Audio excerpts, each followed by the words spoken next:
உலக மொழிகளின் மூத்த மொழியே, செம்மொழியே, தாயே தமிழே, உன் பொற்பாதம் போற்றி வணங்குகின்றேன்.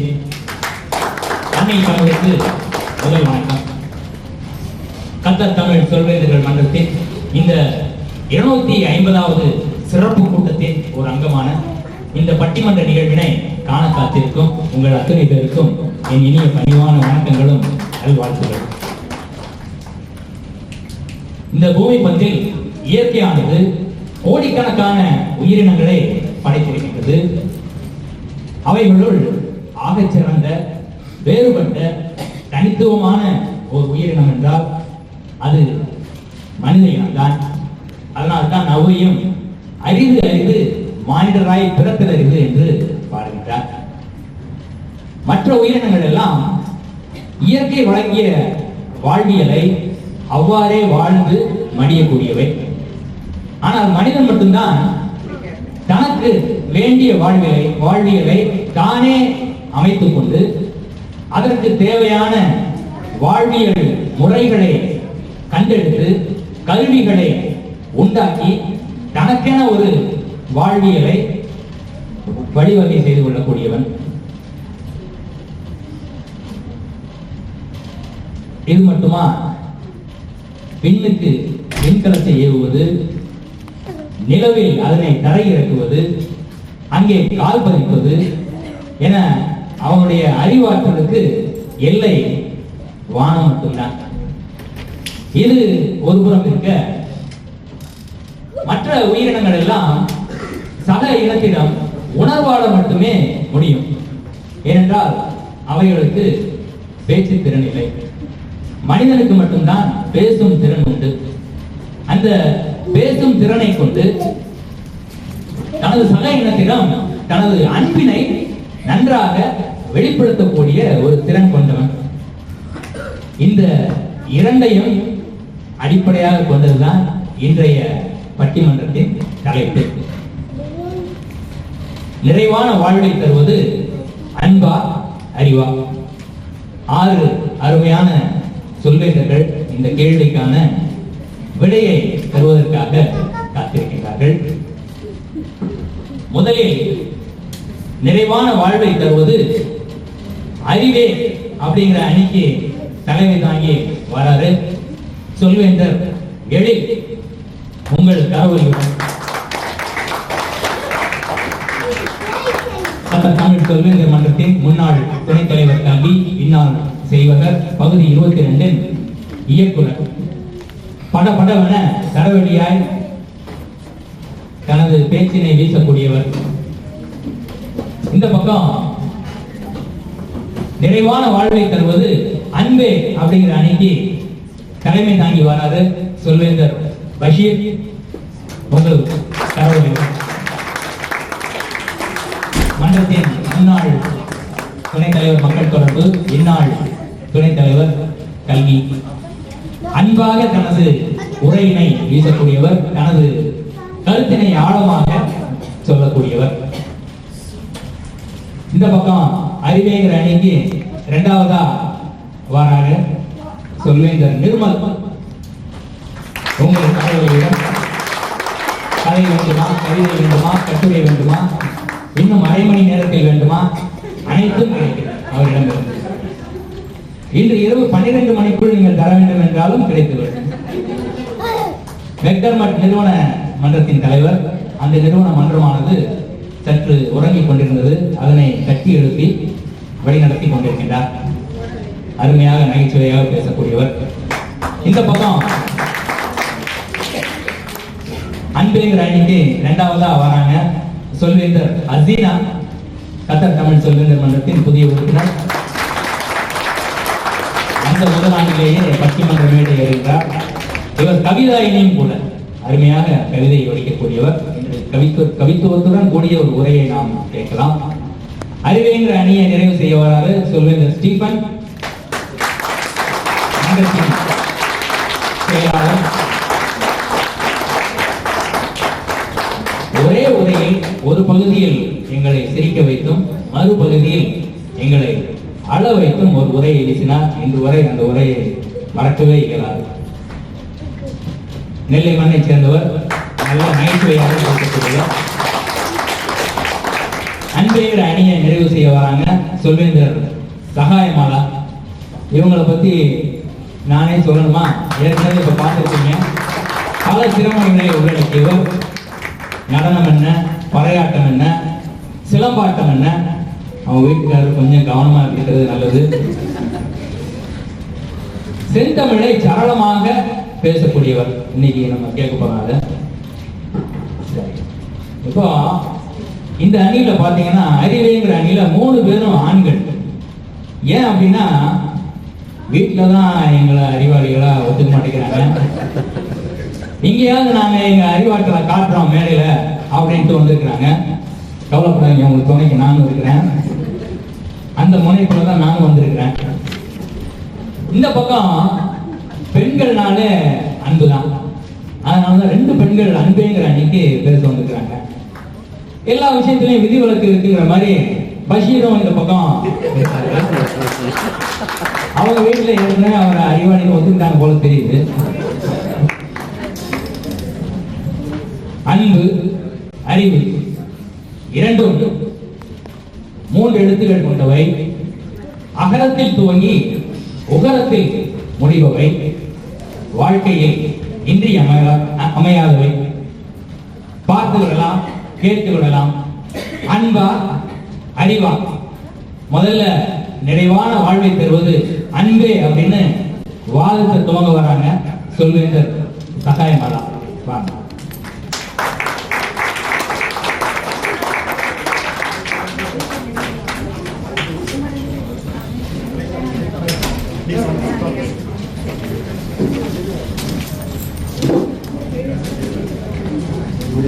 அன்பெனும் கோயிலுக்குள் அருளொன்றே தெய்வமாகும்.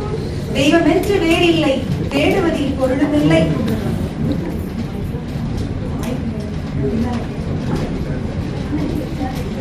நான் பேசுறது கேக்குதா எல்லாருக்கும்?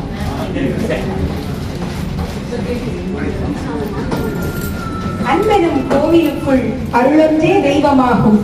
தெய்வமென்று வேறில்லை, தேடுவதில் பொருளுமில்லை. நமக்குள்ளே கோவிலுண்டு, நம்மிடையே தெய்வம் உண்டு.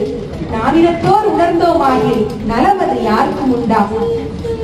பிறந்து சிறந்த மொழிகளுள் சிறந்தே பிறந்த என் தாய் தமிழை வணங்கி அன்பை உருவான நடுவர் அவர்களுக்கும், அன்பினால் நிறைய பெற்று நிறைகுடமாக தழும்பாது அமர்ந்திருக்கும் எமதணி பேச்சாளர்களுக்கும், அன்பு இருந்தும் அறிவின் காரணமாக சற்று குழப்பத்தோடு குறைகுடமாக கூத்தாட வந்திருக்கும் என் எதிரணியினருக்கும் மற்றும்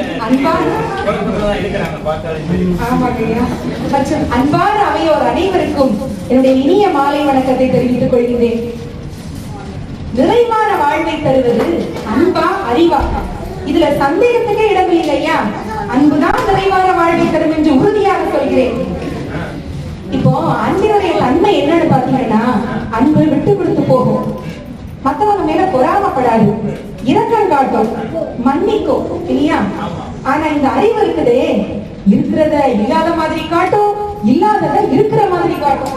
இப்ப நம்ம எதிரணியினர் இருக்கிறாங்களே அவங்கள மாதிரி இந்த அறிவு தன்னை சுத்தி இருக்கிறவங்க எல்லாம் மட்டம் தட்டி தானே சிறந்தவன்னு காட்ட நினைக்கும்.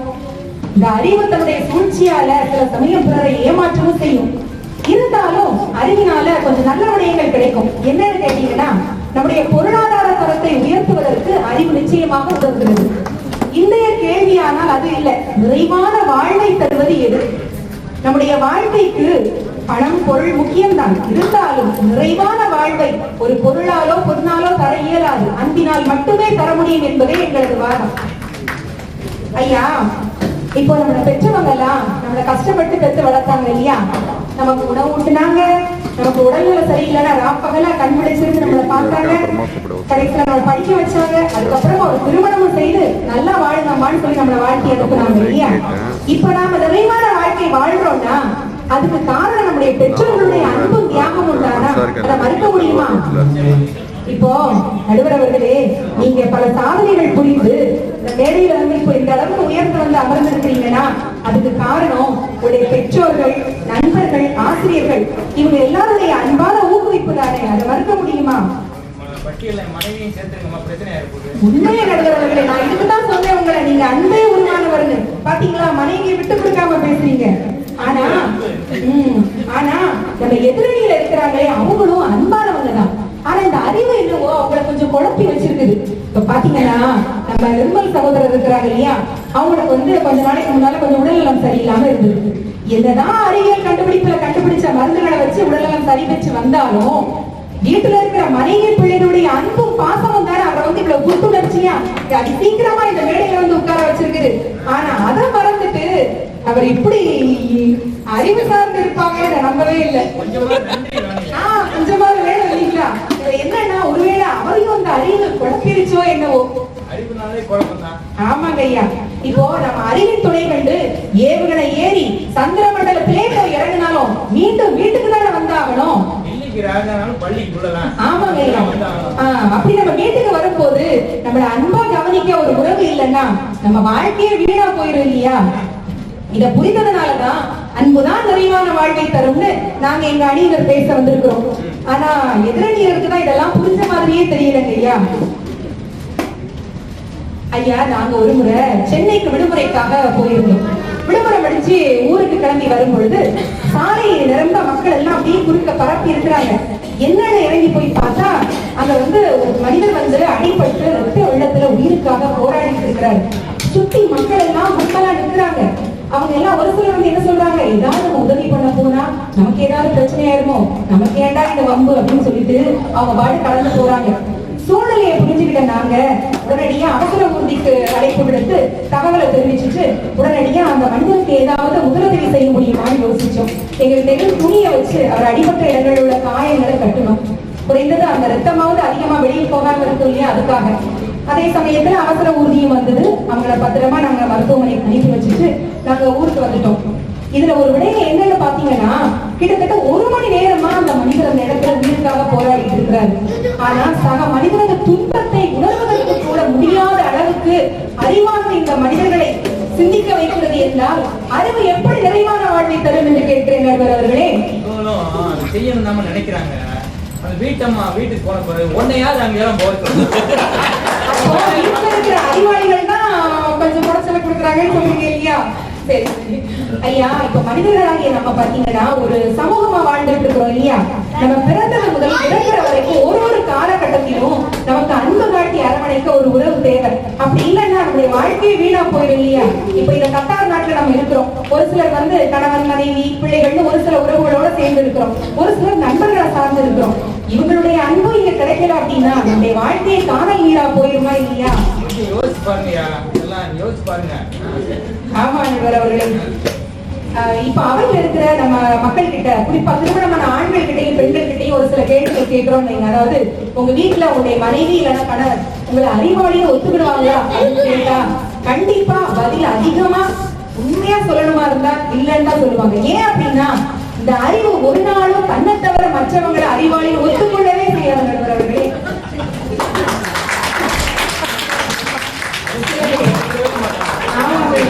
இப்போ சில நேரத்துல நம்ம குடும்பங்கள்ல கணவன் மனைவி கருத்து வேறுபாடு காரணமா சில பிரச்சனைகள் வரும் இல்லையா? அதை அப்படியே விட்டுட்டா தன்னாலே சரியாயி போயிடும். ஆனா எரியிற நெருப்ப எண்ணெயை ஊத்துற மாதிரி சில அறிவாளிகள் சில ஆலோசனைகளை கொடுத்துட்டு போயிருவாங்க. என்ன சொல்லுவாங்க தெரியுமா? கணவன் கிட்ட போய் சொல்லுவாங்க, நீ உன் மனைவிக்கு ரொம்ப இடம் கொடுக்காத, உன் தலைமையில ஏறி ஆடுவா அப்படின்னு சொல்லுவாங்க. மனைவி கிட்ட போய் சொல்லுவாங்க, உன் கணவனுக்கு நீ ரொம்ப பணிஞ்சு போயிடாத, பின்ன உன்னை அடிமையாக்கிடுவாரு அப்படின்னு சொல்லுவாங்க. இதுல இருந்து என்ன தெரியுது? சமாதானமா போயிருக்க வேண்டிய குடும்பத்தை கூட இந்த அறிவு பலவிதமான யோசனைகளை கொடுத்து குழப்பி விட்டு பிரிவுக்குள்ள கொண்டு போயிருது. இப்போ குடும்ப நல நீதிமன்றங்கள்ல நம்ம பாக்குறோம் இல்லையா? விவாகரத்துக்காக இருக்கக்கூடிய கணவன் மனைவிகள் அவங்கதான் இதற்கு சாட்சிகள் ஐயா. இப்படி அறிவார்ந்த யோசனை நாம எப்பவுமே யோசிச்சு குடும்பத்துக்குள்ள உறவுகளோட பழக்கணும்னா கண்டிப்பா பிரச்சனை தான் வரும். ஆனா அன்பை நாம எப்பவுமே முதலாவதாக வைத்து ஒருவருக்கு ஒருவர் விட்டு கொடுத்து நாம நடக்கும் பொழுது கண்டிப்பாக கணவன் மனைவி பெற்றோர் பிள்ளைகள் மாமியார் மருமகள் இப்படி எல்லாருமே ஒரு நிறைவான வாழ்வை பெற முடியுங்க ஐயா. அதாவது இந்த மாமியார் மருமகள் மேல காட்டுற அன்பு, மருமக மாமியார் மேல காட்டுற அன்பு இருக்கு, அது நடுவுல மாட்டிக்கிட்டு முடிக்கிறான் பாருங்க, அவனுக்கு தான் தெரியும் அந்த அன்பு.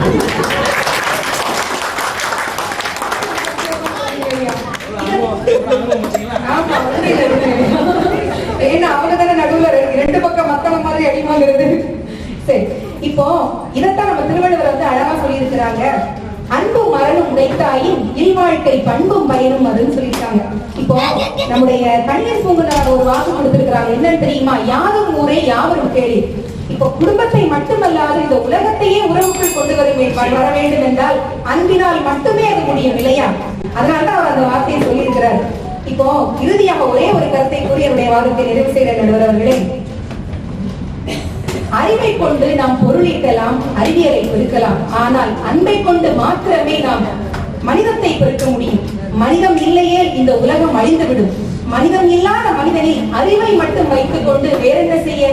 இந்த உலகத்தில் இறைவனோடு ஒப்பிடக்கூடிய ஒரே ஒரு விடயம் உண்டு என்றால் அது அன்பே மாத்திரமே. எனவே அன்பு என்ற அச்சில் தான் இந்த உலகமே சுற்றுகிறது என்று சொல்லி நிறைவான வாழ்வை தருவது அன்பே அன்பே என்று கூறி என்னுடைய வாதத்தை நிறைவு செய்து அனைவருமே நன்றி வணக்கம்.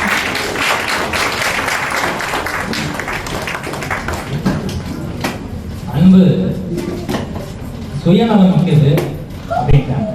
ஒரு சக மனிதன் உயிருக்கு போராடி இருக்கான். அந்த நேரத்துல கூட நீங்க அறிவை எதுக்காக பயன்படுத்துறோம், நம்ம எப்படி இதை மாட்டிக்காம தப்பிக்கிறது அப்படின்னு அறிவு வந்து நம்மளை யோசிக்க வைக்கணும் அப்படின்னு அருமையான வாதத்தை வச்சாங்க. இதுக்கு பதில் சொல்றதுக்கு வராது சொல்வேன் ஸ்டீபன்.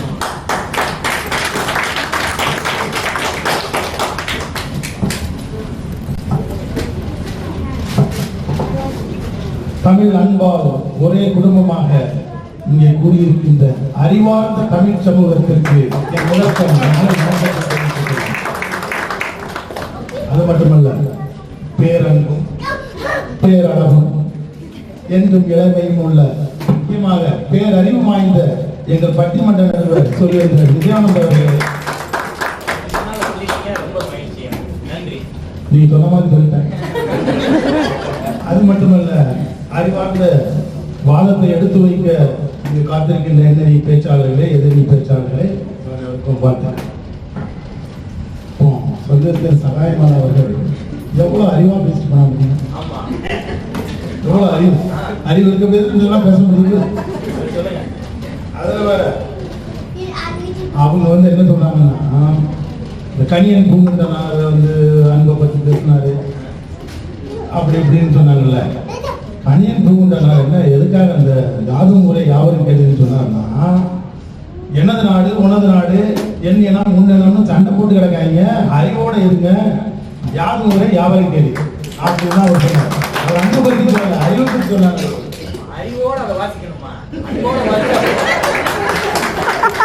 இது மட்டும் இல்ல, அவங்க வந்து என்ன நினைச்சிட்டு இருக்காங்க, நாங்கெல்லாம் அன்புள்ளாதவங்க, கொடுமையானவங்க, கொடூரமானவங்க, மனசாட்சிக்காரங்க, நாங்களும் பாசக்காரங்களாமா, எங்களை அன்பு இல்லைன்னு சொல்றீங்களா?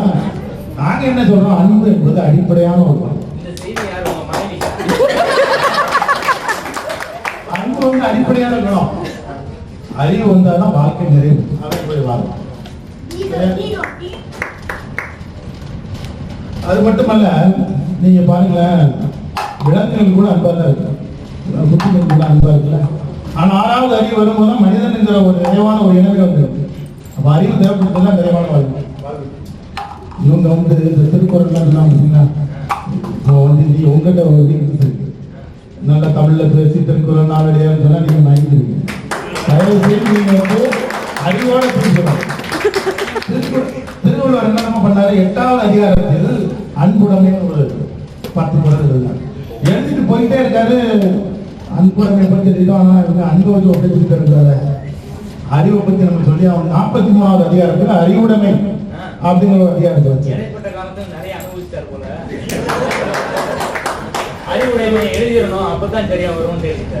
அறிவுடைய குரலை எழுதிட்டு இருக்காரு. எழுதிட்டே இருக்காரு. 10 குறள் தான் எழுத முடியும் ஒரு அதிகாரத்துக்கு. 9 குறள் எழுதியாச்சு. இன்னும் ஒரு 50-60 குறள் எழுதலாம் போல அறிவுடைமை பற்றி. கடைசியில 10வது குறள் நிறைவா எழுதணும் அப்படிங்கிறதுக்காக அறிவுடையார் எல்லாம் உடையார் அப்படின்னு சொல்லி முத்தாய்ப்பா முடிச்சார் பாருங்க. நான் படிச்ச பள்ளியோட தாரக மந்திரம் கூட அறிவுடையார் எல்லாம் உடையார். சொல்லி முடிஞ்சுதா?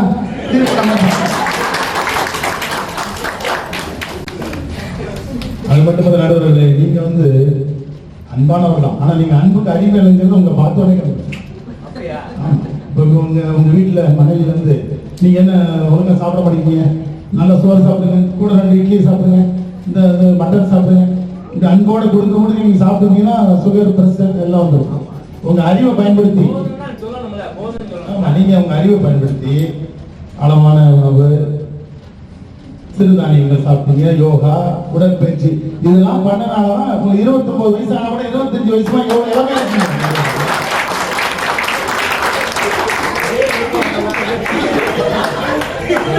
நம்ம எல்லாம் ஒரே வயசு தானே.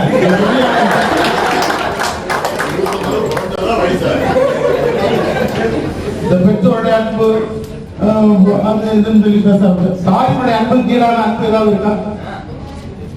அந்த தாய் 9 மாதம் 10 மாதம் சுமந்து பெற்ற தாய் அன்புடைய அந்த அன்பு அவங்களுடைய வாழ்க்கையில் நிறைய முடியும்.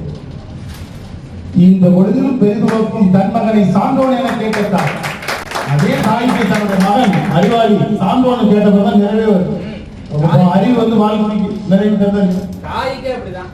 தாயே அறிவாளி மகன் தான் வேணுங்கிறாங்க இல்லையா? சகாய் மாதாவும் அப்படித்தான் நினைப்பாங்க. மகன் கையோட நினைப்பாங்க. ஐயா உங்களோட ஒரு 50 ரியால் இருக்குமா? 50 ரியால் மனைவிட்ட கேட்டுதான் இங்கே பிரச்சனை. இப்போ நான் உங்ககிட்ட ஒரு 50 ரியால் இருக்கான்னு கேட்டேன். என்கிட்ட 50 ரியால் இல்லைன்னு. யாராவது என்னை பார்த்து உனக்கு அறிவு இருக்கா அப்படின்னு கேட்டா என்ன? அவங்ககிட்ட இல்லைன்னு. எனக்கு அறிவு இருக்குன்னு. அதனால இப்ப அறிவு இருக்கான்னு சொல்லி யாராவது கேட்டா நான் கோபப்படுறது. ஆனா அம்மா ஒரு நாள் கேட்டாங்க, உனக்கு அறிவு இருக்கா அப்படின்னு. என்ன உனக்கு அறிவு இருந்தா தம்பி தங்கச்சி சண்டை போடுவா, விட்டு கொடுத்தியா?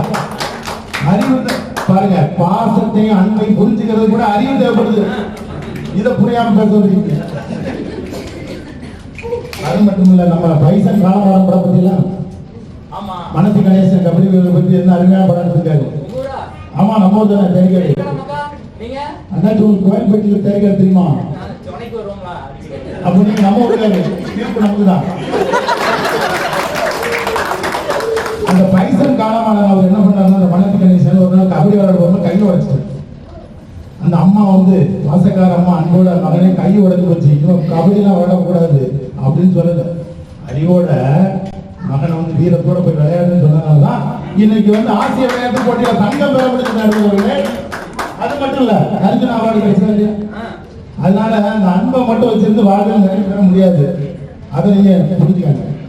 ரெண்டாவது, இந்த அன்பு இல்லாததுனால அன்பை மட்டும் வச்சுட்டு திருமணம் முடிச்சவங்க படுற பாடு அறிவு இல்லாத அது அவங்க படுற பாடு தெரியுமா? நம்முடைய நண்பர் ஒரு நாள் என்ன பண்ணியிருக்காரு, அவங்க மனைவி சொல்லியிருக்காங்க, மச்சான் நீங்க வாங்கிட்டு வந்து சப்போட்டா போனா 1 வாரம் ஆகுது, அரிசி பானைக்கு வச்சு பார்த்தா பழுக்கவே படுக்க அப்படின்னு சொல்லியிருக்காங்க.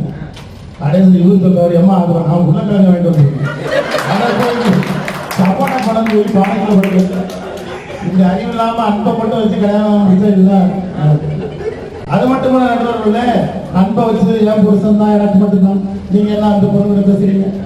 இந்த மாதிரி எல்லாம் அந்த அன்பு கொஞ்சம் பிரச்சனை ரொம்ப அன்பு இருந்தா அறிவு இல்லாம போச்சு.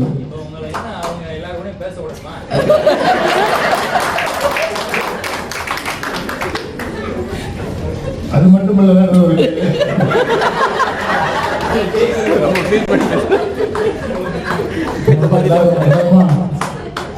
இவ்வளவு கஷ்டப்படுறோம், அறிவு இருந்தா கல்யாணம் கிடைக்குமா? ஆனா அறிவு இருந்ததுனால எனக்கு திருமணம் நடைபெற்று, அறிவு இருந்ததுனால எனக்கு கல்யாணம் முடிஞ்சிச்சு.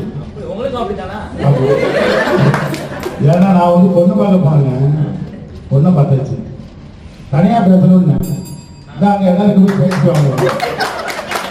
நான் தனியா பேசல, பொண்ணு கூட தனியா பேசணும் அப்படின்னு சொன்னா சரி. ஆனா பொண்ணு கொஞ்சம் வெக்கப்படுது, சித்தியும் கூட வருவாங்க,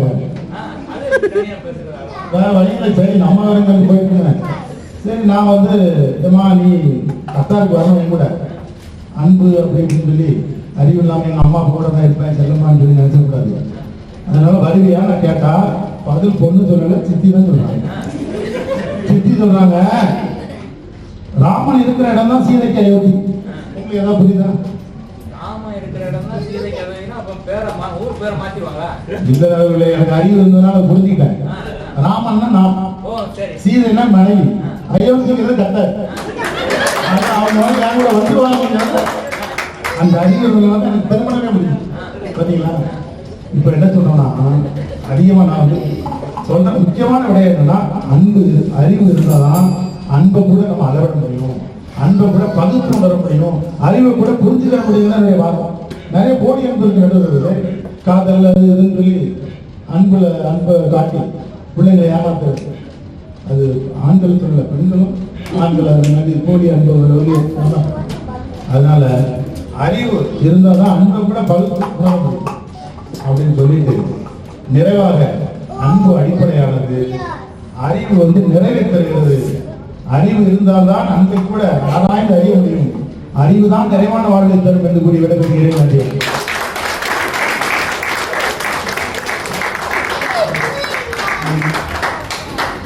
அவருக்கு அறிவு இருந்ததுனாலதான் திருமணம் ஆயிட்டான். அப்புறம் இந்த அன்புங்கிற போர்வையில வரக்கூடிய வெவ்வேறு போலிகளை நம்பி ஏமாறுறாங்க. அதை பிரிச்சு அறியணும், பகுத்து அறியணும் அப்படின்னா அறிவு வேணும் அப்படின்னு ஒரு வாரத்தை அருமையா எழுந்து வச்சாரு. இவருக்கு பதில் சொல்ல வராங்க, சொல்வேங்க ஹசீனா.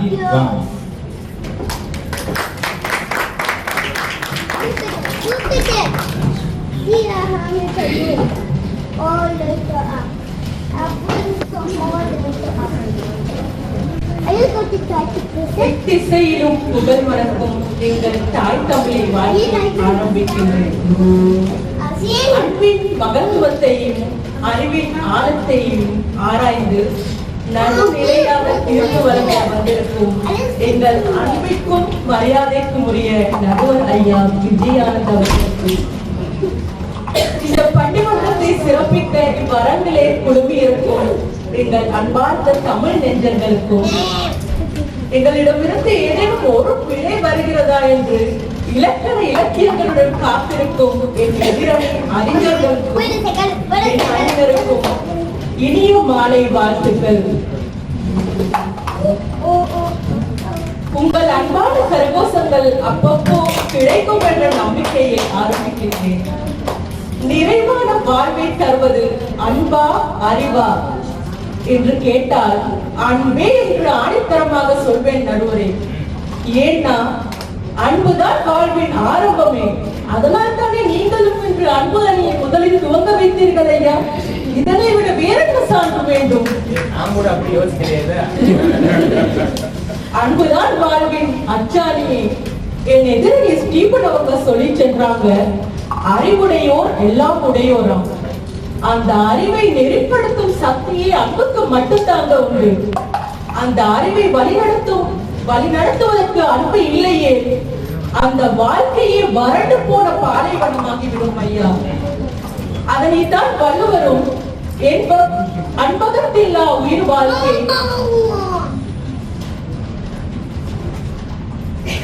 அதனைத்தான் வள்ளுவரும் அன்பகத்தில்லா உயிர் வாழ்க்கை வன்பாட்கண் வற்றல் மரம் தலைத்தற்று என்று கூறுகிறார். மனதில் அன்பு இல்லாத வாழும் வாழ்க்கையானது வறண்ட பாலைவனத்தில் பட்ட மரம். அதுதான் ஐயா இங்க இருக்காங்க இவங்களை போல பட்ட மரம். இவங்களே தான் இந்த பட்ட மரம் தளிர்த்தது போன்றது என்கிறார் வள்ளுவர்.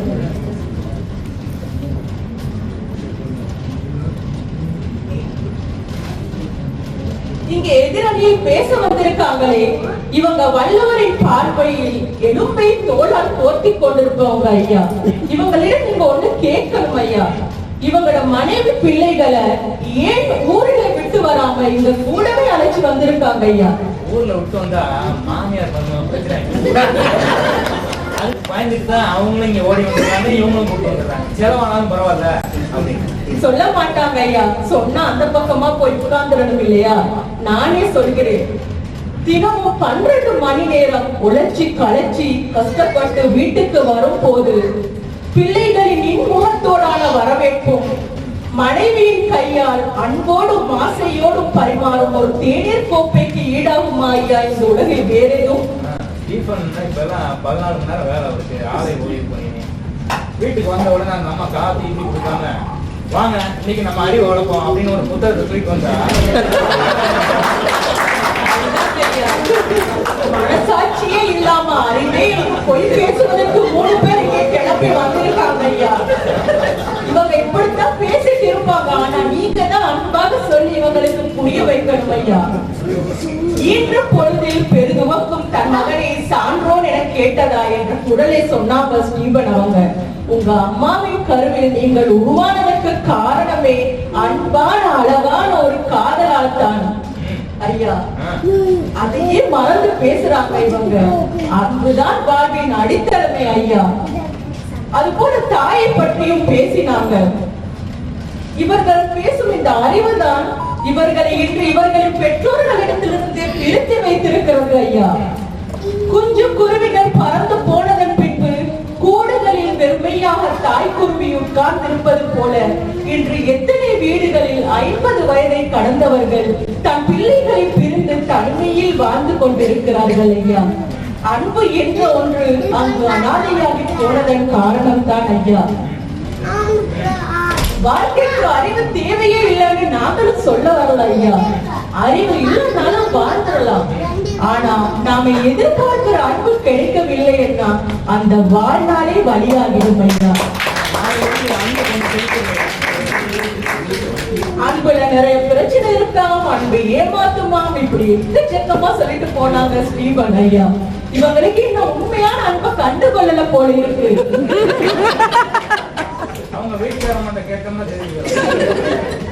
அவர் எப்போ சந்தேகத்தோட இருக்கிறாரு ஐயா. அந்த சந்தேக அறிவு கண்ணோடையே பார்க்கிறதாலே என்னமோ இவங்களுக்கு உண்மையான அன்பை கண்டுகொள்ள முடியாம இருக்கு ஐயா.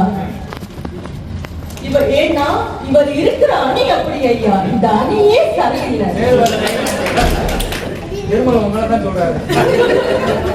இந்த அறிவு எப்போதும் சந்தேகிக்கும், ஆனா அந்த அன்பு தான் எப்போதும் மன்னிக்கும் ஐயா. அறிவு எப்போதும் போட்டியிடும், விவாதிக்கும், ஆனா அன்பு மட்டும்தான் ஐயா விட்டு கொடுக்கும். நீ பெருசா நான் பெருசா என்ற போட்டிக்கெல்லாம் அன்பு போகவே போகாது ஐயா.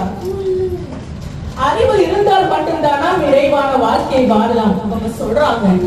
கொஞ்சம் போய் ஊரகத்தை பாருங்க ஸ்டீபன். இன்று இருக்கிற பெரும்பாலான பணக்காரர்களில் அவர்கள் இன்றைய நிறைவான வாழ்க்கைக்கு வருவதற்கு முன்னர் அவர்களுக்கு என்று தனி கதைகள் இருக்கு. ஒரு சல்லி காசு கூட இல்லாமல், பள்ளி படிப்பு கூட இல்லாமல் பல சாம்ராஜ்யங்களையே உருவாக்கினவர்கள் இன்று இருக்கிறார்கள். அவர்களின் அன்றைய எதுவும் இல்லாத நிலையில் அவர்களுடன் பல அன்பான உள்ளங்கள் தூணாக இருக்கிறார்கள் என்று நிறைவான வாழ்வை அவர்கள் அடைந்தார்கள். என்ன புரிகிறது ஐயா இதிலிருந்து? நிறைவான வாழ்வுக்கு அடித்தளமே அன்புதான் ஐயா. மேலும் இங்க யாருக்கெல்லாம் சூப்பர் ஸ்டார் பிடிக்கும்? கேட்கலையே சத்தம் எதுவுமே. இன்னைக்கு அவங்களோட பிறந்த நாளுங்க ஐயா. பாத்தீங்களா நடுவரே, இது அன்பால சேர்ந்த கூட்டங்க. இதுதான் நிறைவான வாழ்வு. இதை விட வேற என்ன வேணும்? மனைவியோட பிறந்தநாளும் தெய்வமானு கேட்க அறிவுதான் குழப்பம் தோணும். அவங்க சொன்னாங்க, அவங்க பொண்ணு பாக்குறப்போ, திருமணத்தப்போ பொண்ணு பாக்குறப்போ அறிவான பொண்ணை பார்த்து கல்யாணம் கட்டி கட்டலாம். பேசாம ஒரு ரோபோவை பார்த்து கட்டி இருக்கலாம் ஐயா. பல மடங்கு அறிவோட ஐயா. மேலும் சொன்னாங்க, ராமர் இருக்கிற இடமா சீதைக்கு அயோத்தி. அந்த சீதை இன்னைக்கு அறிவோடு யோசிச்சு அப்படி சொல்லி அவரோட மனைவிங்க கூட வந்துட்டாங்களா சொன்னாங்க அவங்க. இன்றைக்கு அந்த சீதை அறிவோடு யோசிச்சிருந்தா இங்க வந்திருப்பாங்களா ஐயா? வந்திருக்க மாட்டாங்க. அவங்க இருக்காங்களா? ஏமா நீங்க இவங்க மேல வச்ச அன்பினால தானே அம்மா இங்க வந்தீங்க. பாருங்க ஐயா, அவங்களே எங்களோட கட்சி தான். முடிஞ்சிருச்சு, தீர்ப்ப மாத்தி எழுதுங்க. அவர் என்ன சொல்றாருன்னா, அவர் அறிவாளியா இருந்ததுனாலதான் திருமணமே நடந்துச்சாங்க. பச்சை பச்சையா போய் பேசிட்டு மேலும் என் எதிரே ஸ்டீபன் அவங்க எப்ப பார்த்தாலும் பைசன் படம் அவங்க ஊருக்காரங்கன்றதால அதையே பேசிட்டு இருக்காங்க. வேற எந்த படங்களையும் அவர் பார்த்ததே இல்ல போல இருக்கு ஐயா. அண்மையில் வெளிவந்த மெய்யழகன் படத்தை போய் பார்க்க சொல்லுங்க இவங்களுக்கு. அன்பை அள்ளி கொடுக்கிற படம் அது.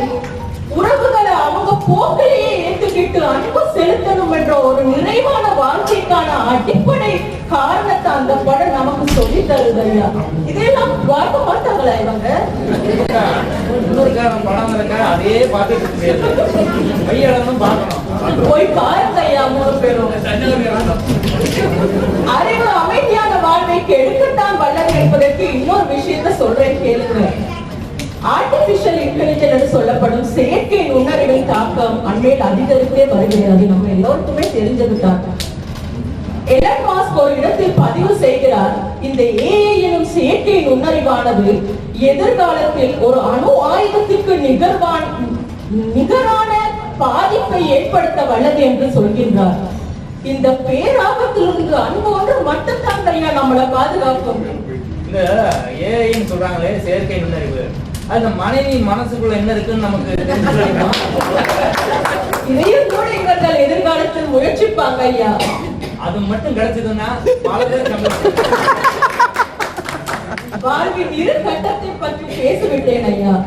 இறுதியாக நிறைவான கட்டம் என்ன தெரியுமா உங்களுக்கு?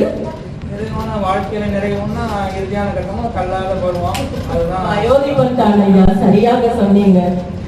ஒரு வயதான தாத்தா பாட்டிக்கு வயது முதிர்ச்சியின் காரணமாக சில நேரங்கள்ல தாத்தாவையே மறக்கிற நிலைமை.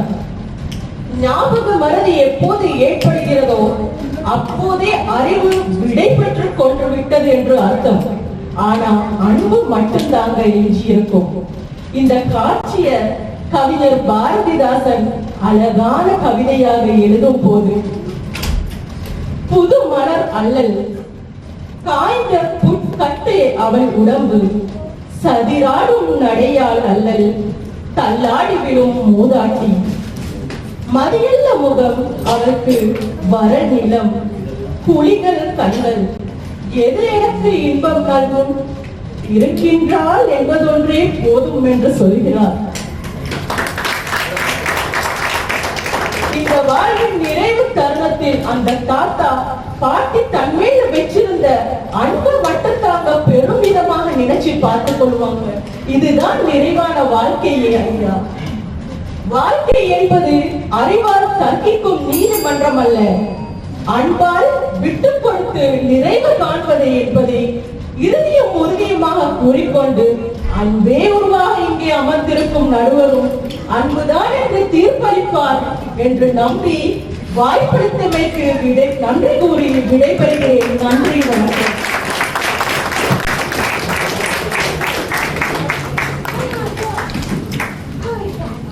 ஸ்டீஃபன் பேசாம ரோபோவை கட்டிக்கலாம்ல அப்படின்னு கேட்டுக்கிறாங்க. அப்புறம் அந்த செயற்கை நுண்ணறிவு மூலமா நிறைய ஆபத்து இருக்கு அப்படின்னு ஒரு எச்சரிக்கை மணி எடுத்துக்கிறாங்க நிர்மலுக்கு. வாங்க நிர்மல்.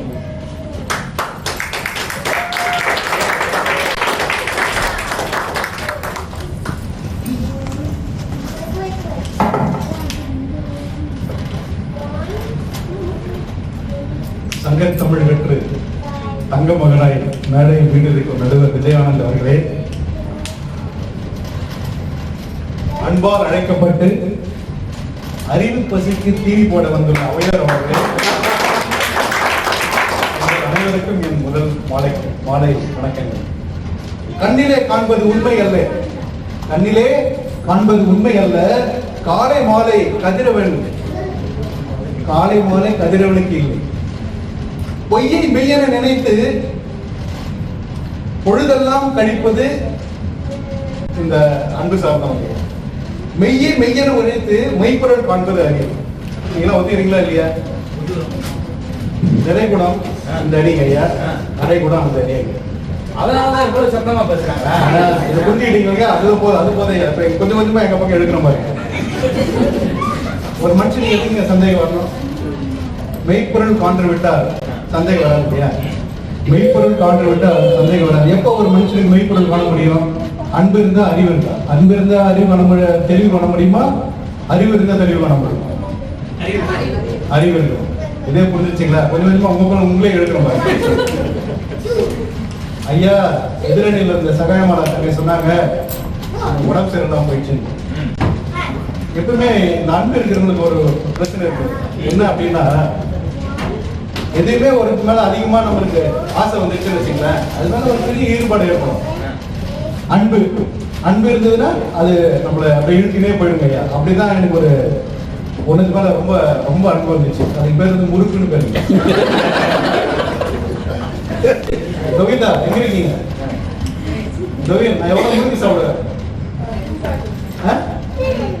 ஆமா, ஒரு பாக்கெட் எடுத்தா வைக்க மாட்டேன். ஒரு 1/2 கிலோன்னு வச்சுக்கலாமா? 1/2 கிலோ வச்சுக்கலாம். சுத்தி சுத்தி வந்தீங்க, நடுவுல ஓட்டைய போட்டீங்க இப்படின்னு அந்த முறுக்கு எங்க அம்மா சுடும்போது ஆசை ஆசையா சாப்பிட்டு என்ன ஆயிடுச்சுன்னா ஒண்ணு இல்லைங்க, வந்தது தொந்தி, இன்னைக்கு சிரிக்குது. சிலருக்குலாம் பல்லே உடம்பு போயிடும். பல்லே உடஞ்சு போயிடும். நடுவர்களே, உங்களுக்கு இனிப்பு என்றால் பிடிக்கும். தவிர்ப்பு. நீங்க தவிர்ச்சதுனால அப்படி இருக்காரு. நமக்கு இனிப்புனா கழிப்பு. அதனால அது மேல ஒரு ஈர்ப்பு வந்தது மாரடிச்சு. எவ்வளவுதாங்க. அதனாலதாங்க வருத்தம் படம். அவங்க படத்தை பத்திலாம் நிறைய பேசினாங்க. இப்ப அன்பு மிகுதி ஆயிடுச்சு. காதல்னு ஒரு படம், அதுல படத்தை என்ன பண்ணாரு, அந்த படம் எல்லாம் அவங்க பார்க்க மாட்டாங்க. இதேன்னு ஒரு படம், ரொம்ப நல்ல படம், எல்லா படத்தையும் பார்க்கணும்ல. அதுல இதே படத்துல முரளி வைத்தியம் படிக்கிறதுக்காக போவாருங்க. கடைசியில் என்ன ஆனாரு, வைத்தியம் ஆயிட்டு வந்தாரு. இந்த படத்தெல்லாம் பார்க்க விட்டுட்டு போனா படிக்கணும்ல, படிக்கிட்டு இந்த வேலையெல்லாம் பார்த்துட்டு இருக்காங்க. இப்ப அம்மாவை பத்தி நிறைய சொன்னாங்க. நம்ம ஒரு தாய் ஒரு நாள் பள்ளிக்கூடத்துல தன் மகன் வந்து ஒரு திருப்பி சீட்டு எடுத்துட்டு வர்றாரு. அந்த அம்மா கிட்ட கொடுக்குறாங்க. அந்த அம்மா வாங்கி படிக்கிறாங்க. படிச்சாலே மகன் கேட்கிறான், என்னம்மா லெட்டர், என்ன அந்த திருப்பி சீட்டு அதில் என்ன எழுதியிருக்கு, கொஞ்சம் சொல்லுங்களேன். ஒன்றும் இல்லைப்பா, உனக்கு சொல்லித்தரவங்களுக்கு அந்த பள்ளிக்கூடத்துல ஆட்கள் வெளியே அவளப்படாத, நான் சொல்லித்தரேன் அப்படின்னு சொல்லி இந்த கதையை நான் நிறுத்திருந்தேன். அந்த பக்கம் பார்க்கிறோம். அப்ப பாருங்க, அந்த அம்மா என்ன பண்ணாங்க, அறிவு சார்ந்த அறிவுரை சொல்லி கொடுத்தாங்க. அவர் இன்னைக்கு கணித மேதை. அன்பு அதிகமான என்ன ஆயிடுது, ஆயிடுறான். அறிவு அதிகமான நிறைய கண்டுபிடிப்பு வருது. அவர் என்ன பண்ணார், நிறைய கண்டுபிடிப்புகளை கண்டுபிடிச்சார். அவர் யார் தெரியுங்களா, எடிசன், தாமஸ் ஆல்வா எடிசன். நம்ம அம்மா பேர் தெரியுமா, தெரியாது, நான்சி. அவங்க பேரு நான்சி.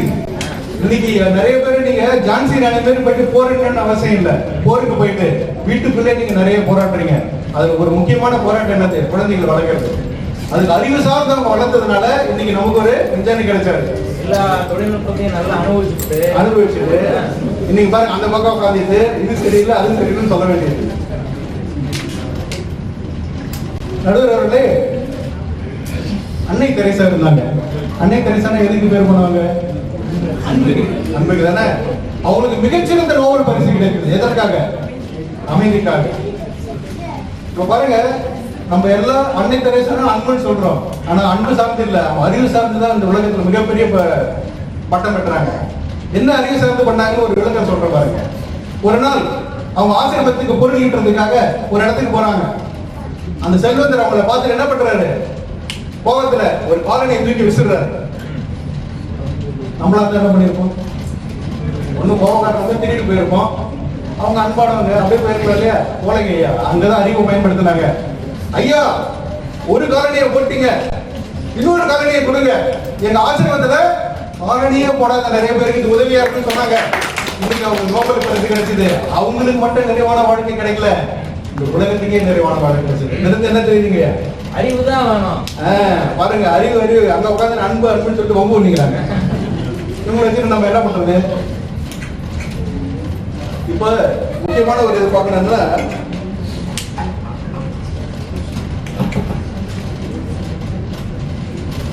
என்ன சொல்றாங்க, நம்ம கத்தார்ல வந்து தேநீர் குடிக்கிறதுக்காக மனைவி வீட்டுல இருப்பாங்க. ஒரு உண்மை தெரியுங்களா ஐயா, அலுவலகத்துல இருந்து நம்ம போய் தான் தேநீர் போட்டு கொடுக்குறோம். ஆனா 63% இடுகாடு இருக்கிறவங்களா நான் இந்தியாவில் இருக்கிற குடும்பத்துக்கு 3 வேளை சோறு கிடைக்கணும்னு ஆசைப்படுறாங்க. அதனால இங்க அவன் சந்தோஷமா தெரியுறான், கஷ்டப்பட்டு உழைக்கிறான். அதனால 3 வேளை உணவு கிடைக்கணும், நிறைவான வாழ்வு கிடைக்கணும், நீங்க வந்து போராடிட்டு இருக்காங்க. சோ அதனால எல்லார் வீட்லயும் தேடி கிடைக்கிறது இல்ல, சில வீட்டுல தண்ணி கூட கொடுக்கறதுக்கு ஆள் இல்ல. ஆனா எதுக்காக உழைக்கணும், ஊர்ல இருக்கிற நிறைவா வாழணும். இது முக்கியமான விடயத்தை அவங்க புரிஞ்சுக்கணும். இன்னொரு விஷயம் பாருங்க, நம்ம வாழ்க்கையில வந்து 4 விதமான முக்கியமான பண்புகள் இருக்கு. ஒண்ணு என்ன சொல்றாங்க, அன்பில் சிறந்த குணமில்லை. அன்பில் சிறந்த குணமில்லை. கல்வியை விட சிறந்த பாதுகாப்பும் இல்லை, தன்னம்பிக்கையை விட சிறந்த துணையும் இல்லை, அதுபோல அறிவை விட சிறந்த வழிகாட்டி இல்லை. சோ அறிவு என்ற அந்த வழிகாட்டியை பயன்படுத்தி உங்கள் வாழ்வை நிறைவாக செப்பனை செய்ய வேண்டும் என்று சொல்லிக் கூறி இந்த மன்றத்திலிருந்து விடைபெறுகிறேன். நன்றி, வணக்கம்.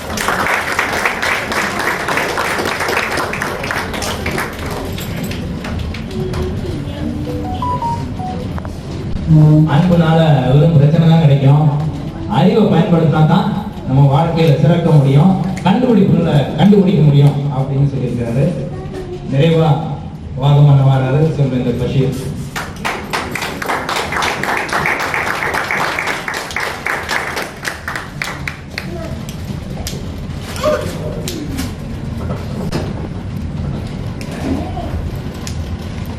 தித்திக்கும் தேன் தமிழில் எத்திக்கும் ஒளிக்கட்டும் என்று என் அன்னை தமிழ் வாழ்க்கை. இந்த சிறப்பான பட்டிமன்றத்தை நடத்தி கொண்டிருக்கக்கூடிய நற்றமிழ் நாயகர் ஐயா விஜயானந்த் அவர்களே, எம்மணியினரே, எதிரணியினரே, பெருந்திரளாக வந்திருக்கக்கூடிய அருமையான தமிழ் சொந்தங்களே, உங்கள் அனைவருக்கும் என்னுடைய இதயத்தின் ஆழத்திலிருந்தும் வாழ்த்துக்களை தெரிவித்துக் கொள்கின்றேன்.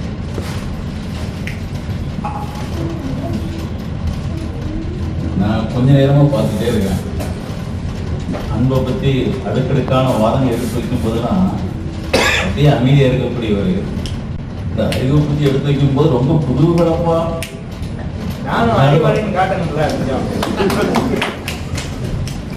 அது சற்று முன்னால முடிச்சவர் நிர்மல் அவர் சொன்னார், எப்பொருள் யார் யார் வாய் கேட்கணும் அப்பொருள் மெய்ப்பொருள் காண்பதறிவு. ஐயா, இது யாருக்கு சொன்னார் தெரியுமா? உங்களுக்கு தான். ஆமா, யார் யார் வாய் கேட்கணும் அப்பொருள் மெய்ப்பொருள் காண்பதறிவு. வாய் கேட்கணும். ஆமா, அதுதான் திருவள்ளுவரை கூட கூட்டு வந்திருக்கேன். வந்த உடனே நிறைய ஆளுங்க சொன்னாங்க சகோதரி, அதுல கண்ணதாசனுடைய வரிகளை எடுத்து அப்படியே விட்டாங்க பாருங்க. எல்லாரும் அப்படியே ஆனந்தமா சேர்ந்து பாடினீங்களே, கையெல்லாம் தட்டினீங்களே. அவங்க சொன்னாங்க, உண்மை என்பது அன்பாகும், உண்மை என்பது அன்பாகும். நீங்க மாத்தி சொன்னீங்கன்னா பொய்யாயிரும். அன்பு என்பது தெய்வமனம், அன்பு என்பது தெய்வமனம் இல்லையா? வார்த்தை நான் சரியா கவனிக்காம இதெல்லாம் புரிஞ்சு உண்மையில அன்புக்கு தீர்ப்பு வழங்குவீங்க நம்பிக்கையோட இங்க வந்து நிக்கிறேன். வந்தாரு ஸ்டீபன், திருக்குறளுடைய அதிகாரத்தை எடுத்தாரு. 8வது அன்புடைமையை பத்தி பேசினாரு. அதுக்கடுத்து 43வது அறிவுடைமையை பத்தி திருவள்ளுவர் சொல்லியிருக்காங்க. எல்லாம் எனக்கு தெரியும். எங்க திருக்குறள்ல வந்து கடன் வாங்கிட்டு வருவாங்கன்னு தெரியும். நான் பார்த்தேன், இது எங்கேயாவது வாழ்க்கைக்கு தேவையானது அன்புடைமை. அதே மாதிரி வந்து பாத்தீங்க அப்படின்னா முப்பால் இருக்கு இல்லையா? என்ன பால்? அறத்துப்பால், பொருட்பால், இன்பத்துப்பால். அந்த அறத்துப்பால்லையும் இன்பத்துப்பால்லையும் குடும்ப வாழ்க்கைக்கு சொல்லப்பட்டது எல்லாமே இருக்குது. இதை எங்கோட்டி வச்சிருக்காங்க, அறிவு எங்கோட்டி வச்சிருக்காங்கன்னு பார்த்தேன். அப்பதான் தெரிஞ்சது பொருட்பால் கொண்டு வச்சிருக்காங்க. அது கூட தெரியாம அதுக்கு அன்புதாங்க அஸ்திவாரம். இந்த பேஸ்மெண்ட் இல்லாம, அஸ்திவாரம் இல்லாம அதுல மேல கட்டடம் இட முடியுமா? மற்ற எல்லா பொருளும் தேவை. அதே மாதிரி அறிவும் ஒண்ணு. அடுக்கடுக்கா சொல்லுவாங்க, அது வேணும் இது வேணும், திருமண வாழ்க்கையில வாழ்க்கும் போதெல்லாம் சொல்லுவாங்க. ஆனா எல்லாமே தேவை. என்ன தெரியுமா?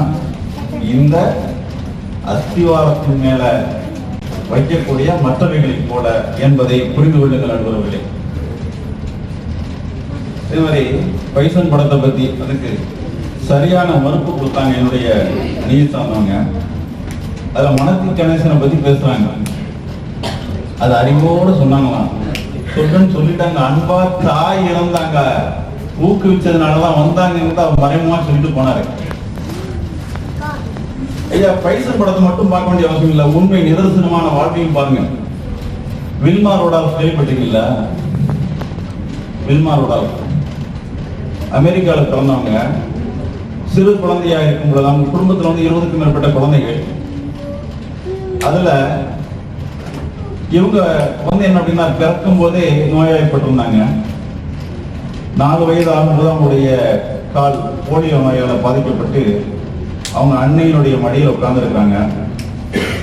அப்போ கூடைப்பந்து விளையாடக்கூடிய விளையாட்டு அரங்கத்திற்கு அழைச்சிட்டு போறாங்க. அம்மா நான் அதை மாதிரி ஓடணும், நான் அதே மாதிரி விளையாட வேண்டும் என்று ஆசைப்பட்டு சொல்றாங்க. அம்மா ஒன்னால முடியுமா அப்படின்னு தாய் அன்பால வார்த்தைகளால் சொல்றாங்க. அதோட நிக்கலைங்கய்யா, மருத்துவத்தை அழைச்சிட்டு போறாங்க. இதை குணப்படுத்த முடியாது என்று மருத்துவர் சொல்கிறார், அறிவு சொல்கிறார் அங்கே. ஆனால் தாய் சொல்கிறாள் முடியும் என்கிறார். உலகக்கோப்பையில் நடக்கின்ற, அதாவது ஒலிம்பிக் விளையாட்டு போட்டி நடக்கும் பொழுது அங்கே பார்க்கிறார்கள், அவர்களை போன்று நான் ஓட வேண்டும், ஆட வேண்டும், தங்கம் வெல்ல வேண்டும் என்று உறுதுணையாக இருக்கிறார். முறைப்படியான மருத்துவம் தொடர்கிறது. கால் சிறிது சிறிது குணமாகி வருகிறது. நடக்க தொடங்குகிறார், ஓட தொடங்குகிறார். இப்படியே முன்பு நடந்த ஒலிம்பிக் விளையாட்டில் வெண்கல பதக்கத்தை வெல்கிறார்.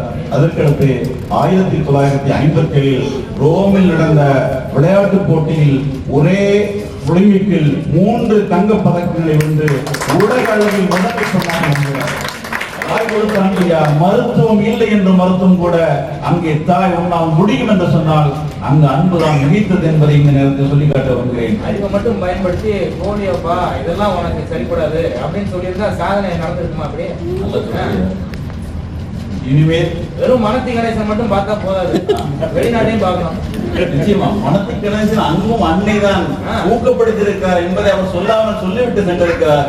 அங்கும் அன்புதான் என்பதை புரிந்து கொள்ளுங்கள். உங்களை தான் பேசியிருக்காரப்பா. நிச்சயமா இதுக்கடுத்து இவர் பெண் பார்க்க போனாராம். அந்த கதையெல்லாம் சொல்லி முடிச்சுட்டாங்க. மருத்துவம் திருமணமா இது தெளிவா சொல்லிட்டாங்க. சித்தி வர வந்துட்டாங்க. ஆமா, வர வந்துட்டாங்க.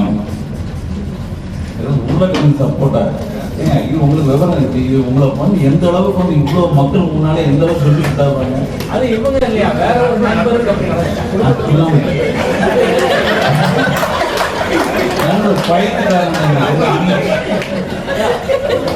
அப்படி வாங்கி கொண்டே கொடுத்துருக்காரு. அவங்ககிட்ட இப்ப மாத்தி விட்டுட்டாரு. அவங்க நெல்லையில இருந்து வந்திருக்காங்க. அடுத்தாங்க என்ன செய்யுங்க அப்படின்னா, இந்த வேப்பங்காய் இருக்குல்ல எல்லாம் போட்டு வச்சு திராட்சை சொல்லி கொடுக்குங்க.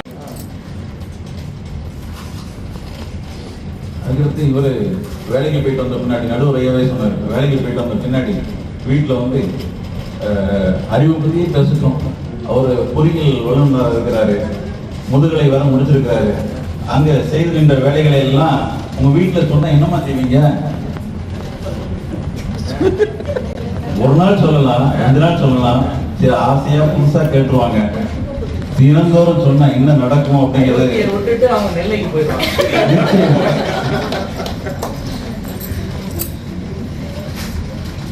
நிர்மல் வந்தாரு, நிறைய விடயங்களை சொன்னார். எப்பொருள் யார் யார் கேட்கணும் அப்பொருள் மெய்ப்பொருள் காண்பதறிவு. அதே மாதிரி அன்னை தெரசா பத்தி பேசினாரு. அது எங்க அன்னைக்கு சார்பா பேசிட்டு என்னமோ அறிவா சார்பா பேசின மாதிரி பேசிட்டு போயிருக்காரு. காலனி ஒரு காலனியை விட்டு வீசினாராம், இது 2 காலனி கொடுங்கன்னு சொன்னாராம்.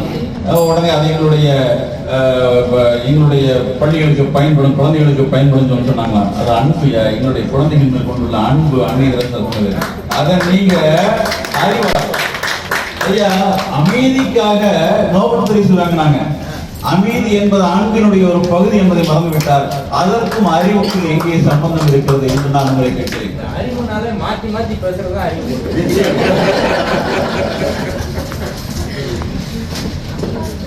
ஐயா அன்பான குடும்பம் அதுதான் நிறைவான வாழ்வை தரும் என்பது எல்லோரும் அறிந்ததுதான். நான் எங்களுடைய தாய் தந்தையரை பார்த்து வளர்ந்தவன். என்னுடைய குடும்பத்திற்கு ஒரு உதாரணத்தை நான் சொல்ல விரும்புகிறேன். எங்களுடைய தாய் தந்தையருக்கு திருமணம் முடிந்த 51 ஆண்டுகள் ஆகிவிட்டன. இதுவரை எந்த பிரச்சனையும் இல்லை. இன்று என்னுடைய தாய் 3 ஆண்டு காலமாக நடக்க முடியாமல் நோய்வாய்ப்பட்டிருக்கிறார். அங்கு தாங்கும் தடலுமாக நின்று பார்ப்பது என்னுடைய தந்தை. இந்த அன்பினுடைய வெளிப்பாடு என்பதை நான் சொல்கிறேன். எங்களுக்கு 20 ஆண்டுகள் 21 ஆண்டுகள் திருமணம் முடிந்து ஆகிவிட்டது. எங்களுடைய பெற்றோரை பார்த்து வாழ்ந்த நாங்கள் எங்களுக்கு மத்தியில் சில நேரங்களில் குரல்கள் உயரும் தாழும். ஆனால் அன்பால் அங்கே நாங்கள் குடும்பத்திற்காக நாங்கள் வாழ்ந்து கொண்டிருக்கிறோம், ஒற்றுமையாக வாழ்ந்து கொண்டிருக்கிறோம் என்று சொல்ல வருகிறேன். அப்படி ஏத்து இறக்கி வரும்போது நம்ம எப்படி அமைதி போயிடணுமா? அமைதியா போயிருக்கு ஏதாவது ஒரு இடங்கள்ல அதுவும் ஆண்களுடைய வழிபாடை. பல நேரங்கள்ல நம்ம தான் அப்படி போக வேண்டியது. நிச்சயமா. சமீபத்தில் என்னுடைய பெரிய தந்தை அவர்கள் மரணம் அடைந்தார்கள். காவல்துறையில் பணியாற்றியவர் நோயாளிப்பட்டு மரணம் அடைந்தார்கள். மரணம் அடைந்து சரியாக 40 நாள் கழித்து என்னுடைய பெரியம்மாவும் மரணம் அடைந்து விட்டார்கள். எங்களுக்கு எப்போது எங்கு சென்றாலும் அவர்கள் உடனேயே செல்வார்கள், உடனே அழைத்து செல்வார்கள். பார்ப்பதற்கே சந்தோஷமாக இருக்கும். அவர்கள் மரணம் அடைந்த பிறகு என்னுடைய அண்ணன் பெரியப்பா மகன் ஒரு துணுக்கு எழுதியிருந்தார். அதை பார்த்த பொழுது எங்களுடைய கண்கள் கசிந்தன. எப்பொழுதும் என்னுடைய தந்தை தாய் இல்லாமல் இருக்க மாட்டார்.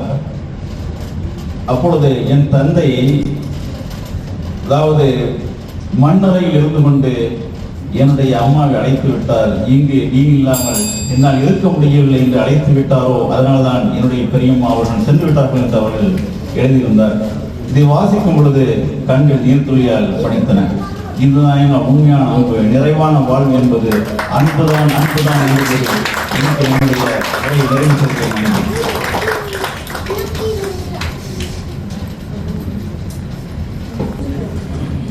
அடித்தளம் இல்லாம வீடு கட்ட முடியுமா? அது மாதிரிதான் அன்பு இல்லாம வாழ்க்கைய இனிமையா கொண்டு போக முடியாது அப்படின்னு சொன்னாரு. அப்புறம் உண்மையான ஆழமான அன்பு தான் மரணம் கூட அவங்களை பிரிக்க முடியாது அப்படின்னு அவங்க பெரியப்பா கதையை சொன்னாரு. நிறைவா பேச வராது சொல்கின்ற ரெடி.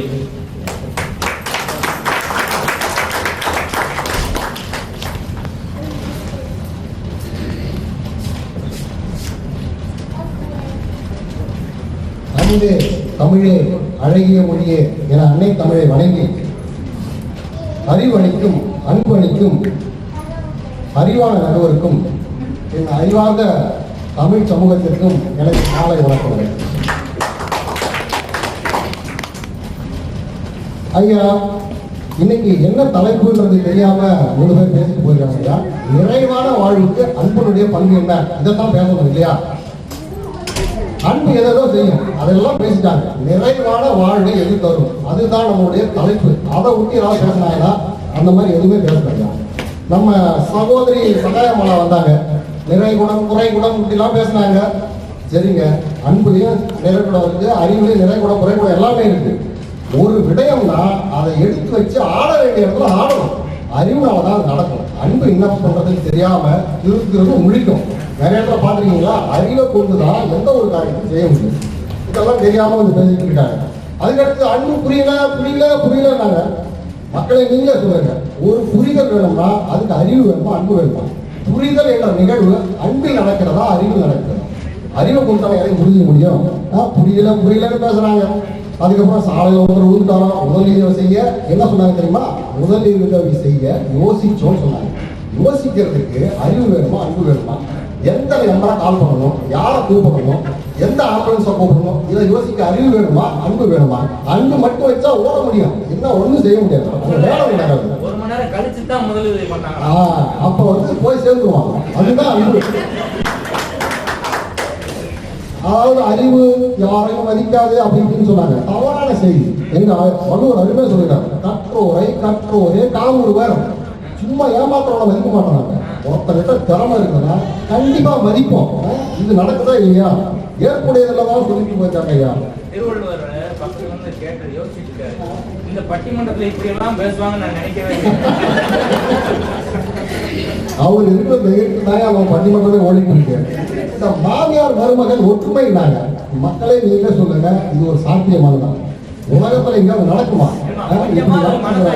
மனசாட்சி வேண்டாமா? சாத்தியமே இல்லாத காரியம்லாம் பேசிட்டு போயிருக்காங்க. அதுக்கடுத்து நம்ம சகோதரி ஹசீனா வந்தாங்க. வறண்ட பாலைவனம் அப்படி இப்படிலாம் பேசினாங்க. பட்டமரம்லாம் சொல்லிட்டாங்க. இன்னைக்கு அறிவை கொண்டு வறண்ட பாலைவனம் சோலைவனமா மாறி இருக்கா இல்லையா? இந்த கட்டணம் எப்படி ஆயிருக்கு? முழுசுக்கு காரணம் தொழில்நுட்பம் இல்லையா? தொழில்நுட்ப அறிவு இல்லையா? அந்த அறிவு இதெல்லாம் நடக்க வாய்ப்பு இருக்கா? சோலைவனம் ஆயிருக்கு. பாலைவனமே பேசிக்கிட்டு இருக்காங்க ஐயா. அதுக்கப்புறம் அன்புதான் அடித்தளம் அப்படின்னு எல்லாம் பேசிட்டு போயிருக்காங்க. அந்த விடயத்துக்கு நான் திருப்பி வரேன். கணவன் மனைவி கூட வருவது அன்பா அறிவா அப்படின்னாங்க. இதுல வேற ஒரு கோணத்தை நீங்க பார்க்கணும். இந்த எல்லா மனைவியும் கணவன் கூட வர்றது அன்பு கிடையாது. சில மனைவி இவனை தனியா விட்டா இவன் என்ன செய்வானோ, எங்க போயிடுவானோ அப்படின்ற ஒரு பயத்துலதான் அவங்க கூடவே இருக்கிறாங்க. இந்த 70களில் பிறந்தவங்களுக்கு நல்லா தெரியும். என்ஜாய் தங்கமணி புரிஞ்சுக்கிட்டு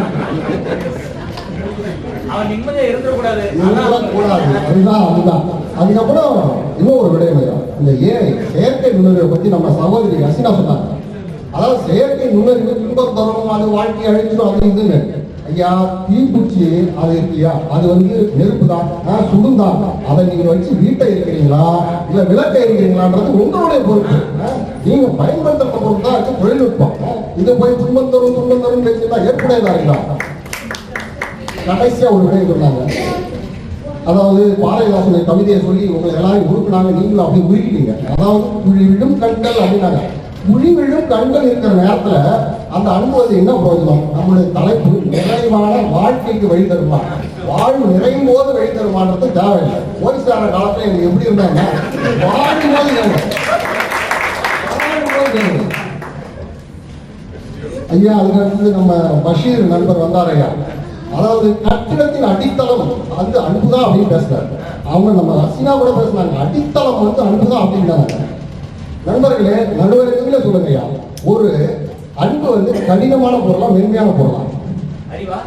அன்பு ஒரு மென்மையான பொருளை வச்சு ஒரு கட்டளை எழுப்பணும். அந்த கட்டளை எப்படி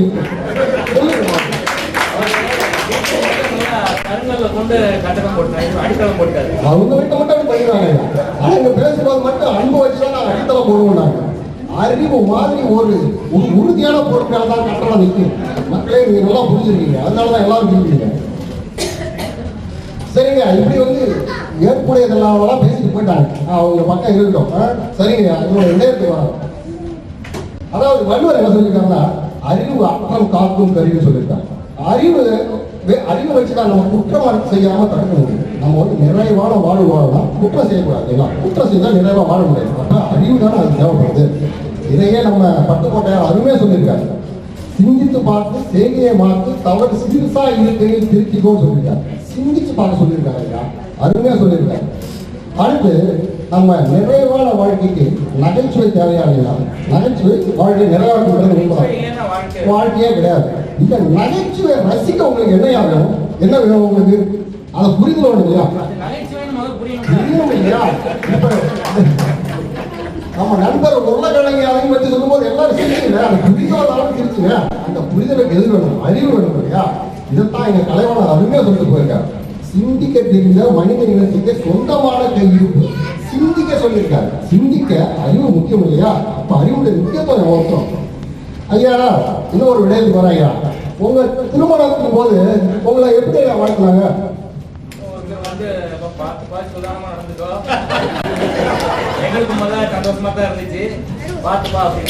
சொல்லிருப்பாங்க ஐயா. அதுக்கப்புறம் இந்த 16 அதை பத்தி எதுவும் சொல்லலையா? கண்டிப்பா சொல்லிருப்பாங்க. அதாவது ஒருவர் திருமண நிகழ்விலும் 16 பெற்று பெருவாழ்வு வாழ்த்திருப்பாங்க, எல்லாரும் வாழ்த்திருப்பாங்க இல்லையா? ஐயா, இந்த 16 உருப்படியில 16 உருப்படியில நானும் தேடி தேடி பார்த்தேன் ஐயா. இந்த அன்புன்றது எங்கேயுமே காணும் ஐயா. இதெல்லாம் பார்க்காம பேசிட்டு இருக்காங்க. ஆனா அறிவு இருக்குது ஐயா. அந்த 16 உருப்படியில அறிவு இருக்குது. நம்ம முன்னோர்கள் முட்டாள்கள் கிடையாது ஐயா. அவங்க ஆய்ந்த அறிவு சொல்லிட்டு போயிருக்காங்க. அதாவது நிறைவான வாழ்வுக்கு என்ன தேவைன்றத அறிவுமே சொல்லிட்டு போயிருக்காங்க. அந்த பிள்ளைங்க அங்க உள்ளவங்க அந்த ஆதரவுக்கு தான் அவங்க பூமி தானா. அதாவது ஒருத்தர் அன்பில்லாதவனையும் சொல்லி பாருங்க. யாராவது போய் அன்பில்லாதவனையும் சொல்லி பாருங்க, ரொம்ப கோபம். அதுக்கு அறிவில்லாதவனையும் சொல்லி பாருங்க, என்ன நடக்குது?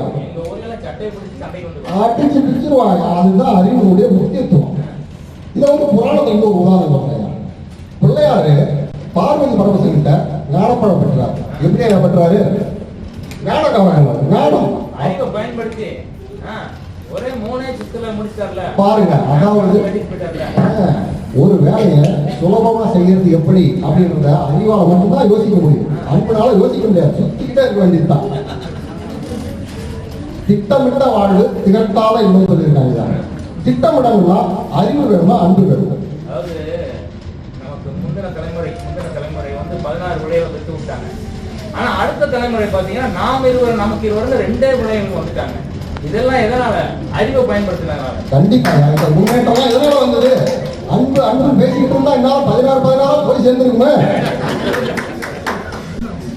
ஐயா, இந்த WHO அதுல இருந்து உலக சுகாதார நிறுவனத்துல இருந்து ஒரு ஆய்வறிக்கை பண்ணியிருக்காங்க ஐயா. அதுல இருந்து வெளியிட்ட அறிக்கை, திட்டமிட்டு வாழும் தம்பதிகள் நீண்ட நாள் மகிழ்ச்சியா வாழறதா ஒரு ஆய்வறிக்கை வெளியிட்டிருக்காங்க ஐயா. ஆய்வுகளை WHO சொல்லியிருக்கியா ஐயா. ஒருத்தர் மேல எவ்வளவு அன்பு வைக்கணும் அப்படின்றத எதை வச்சு நிர்ணயிக்கிறாங்க? அறிவை கொண்டுதான் நிர்ணயிக்கிறோம். இந்த அன்பை என்ன பண்ணுன்னா ஒருத்தர் மேல அளவு கடந்து அன்பு வைக்காது, கண்ணாவுடன் அன்பு செலுத்த வேண்டும். ஏதோ ஒரு சூழ்நிலை அவர் பிரிய வேண்டிய ஒரு சோதனை வந்து வச்சுக்கலாம், என்ன பண்ணுவார்? கண்ணை கசக்கி கண்ணி விட்டு கதறி அழுது துன்பமாய் அடையும், ஏமாற்றம் தான் அடையும். அந்த ஏமாற்றத்திலையும் துன்பத்தில இருந்து உங்களை எது விடுவிக்கும்? சிந்திக்கணும், என்ன செய்யணும், அடுத்தது போயிட்டார் அவர், அடுத்த வேலையை என்ன பார்க்கணுன்றதை எது உணர்த்தும்? அறிவு தானே உணர்த்தும். அப்ப அறிவு தானே நிற்குதாங்க ஐயா. அறிவுனால கிடைக்கிற அந்த நிறைவு தான் ரொம்ப நாளாக நிற்கும் ஐயா. நானும் அன்புக்கு எதிரி இல்லை. உங்க வீட்டுக்கு போனீங்கன்னா அம்மா கொஞ்சுவாங்க, மனைவி இருக்காங்க, பசங்க இருக்காங்க, அன்பு கிடைக்கும். அந்த அன்பு கொஞ்ச நேரம் உங்களுக்கு மகிழ்ச்சியை தரும். நீங்க வீட்டை விட்டு வெளியே வந்தா அந்த மகிழ்ச்சி முடிஞ்சுது.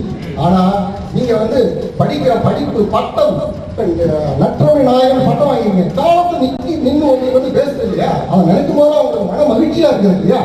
அன்பாளைய வாங்கினீங்க இல்லையா? அறிவு போட்டு தானே வாங்கினீங்க. இவங்க படித்த படிப்பு பட்டம் சாதனை வேலை தொழில்கள் எல்லாமே அறிவு மூலமா கிடைச்சதுயா. நம்ம சகோதரிகள் வந்து இப்ப வெளிநாட்டுக்கு வந்து இங்க உட்கார்ந்து இருக்காங்க. எப்படி வந்தாங்க? 2 கிலோ அன்பு விசா வராங்க. அவங்களுடைய அறிவை கொடுத்து விசா வாங்கியிருக்காங்க. அன்பை கொடுத்தீங்க விசா வாங்க முடியுமா? மாச கடைசியில் அவங்க வீட்டுக்கு சம்பளம் கொண்டு வராம அன்பை மட்டும் அள்ளிட்டு வந்து கொடுக்குறாங்க, வச்சுக்கிடுவாங்க. 2 பேரும் வச்சுக்கிடுவாங்களா? சாப்பிடுவாங்களா? சமைச்சிருவாங்களா? ஐயா, இந்த அன்புன்றது ஆபத்தை பத்தி யோசிக்காதையா. ஆனா அறிவு வந்து ஆபத்தை மதிப்பீடு செய்யும். அந்த மதிப்பீடு செஞ்சு அது எப்படி வெளியே வர்றதுங்கிற யோசிக்கிறது அறிவுனால மட்டும்தான் முடியும். ஐயா, கடைசியா ஒரு விடயம் சொல்றாங்க. என் அன்பார்ந்த அறிவார்ந்த தமிழ் சமூகமே நல்லா கேளுங்க. ஒரு சின்ன விடயம் சொல்றேன். காற்றில் காகமும் பறக்கும், காகிதமும் பறக்கும். ஆனா காற்று நிற்கும் போதுதான் தெரியும் எது உண்மையா பறக்குது. ஒரு உதாரணம் சொல்றோம். இப்போ வந்து தேநீர் குடிக்கிறத பத்தி நம்ம சகோதரிகள் சொல்லிட்டு போனாங்க. உங்க வீட்டில் வந்து தேநீர் தயாரிச்சு கொடுக்குறாங்க, மனைவி அன்பாக கொடுக்குறாங்க. இதுல அன்பு இருக்கு, நானும் இல்லைன்னு சொல்ல. அதை கொடுக்கும்போது சர்க்கரைக்கு பதிலாக உப்பை போட்டாங்க, அறிவை பயன்படுத்தல. அங்க அன்பு வருவா, சண்டை வருவா? சொல்லுங்க. நீங்க சர்க்கரையா அது வந்து உப்பான்னு கண்டுபிடிக்கிறதுக்கு உங்களுக்கு அறிவு தேவைப்படுதா, அன்பு தேவைப்படுதா?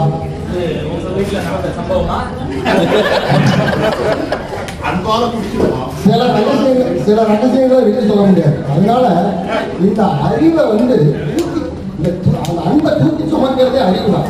அன்பு தனியா நிற்க வாய்ப்பே இல்லை. அறிவு மட்டும் இல்லைன்னா அன்பு நிலைக்கவே நிலைக்காது. அந்த காட்டு இல்லாத போது கீழே விழக்கூடிய காகிதம் போல கீழே விழுந்துடும் என்பதுதான் என்னுடைய அடித்தமான கருத்து. உப்பு போட்ட காப்பிய அப்படி வாங்கி குடிச்சிட்டு உப்பா இருக்குன்னு சொல்றதுக்கு நாக்கு வருது, ஆனா கண்ணீரோட சொல்லாம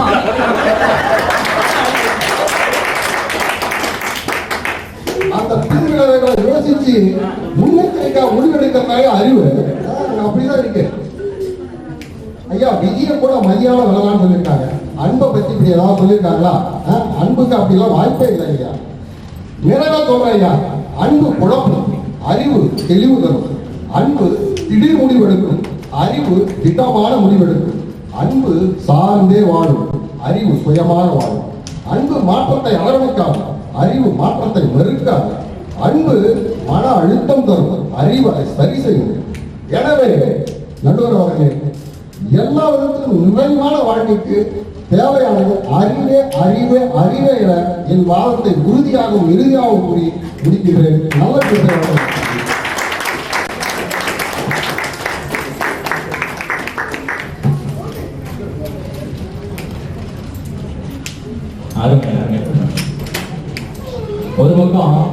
தாய் வந்து அறிவை கொண்டு பையனை ஊக்கப்படுத்தி பெரிய சாதனையாளரா ஆக்கியிருக்காங்க.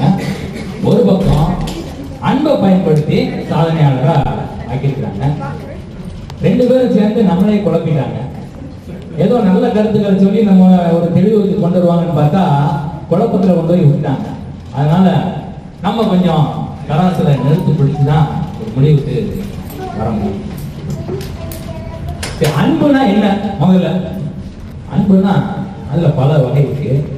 ஒண்ணு வந்து ஒரு சோர்ந்து இருக்கக்கூடிய ஒரு வேதனையான ஒரு காலகட்டத்தில் யாரையாவது நம்ம தேடுவோம்ல, இது யார்கிட்ட சொன்னா நமக்கு ஒரு ஆறுதல் கிடைக்கும் அப்படின்னு, அதுதான் உண்மையான அன்பா இருக்க முடியும்.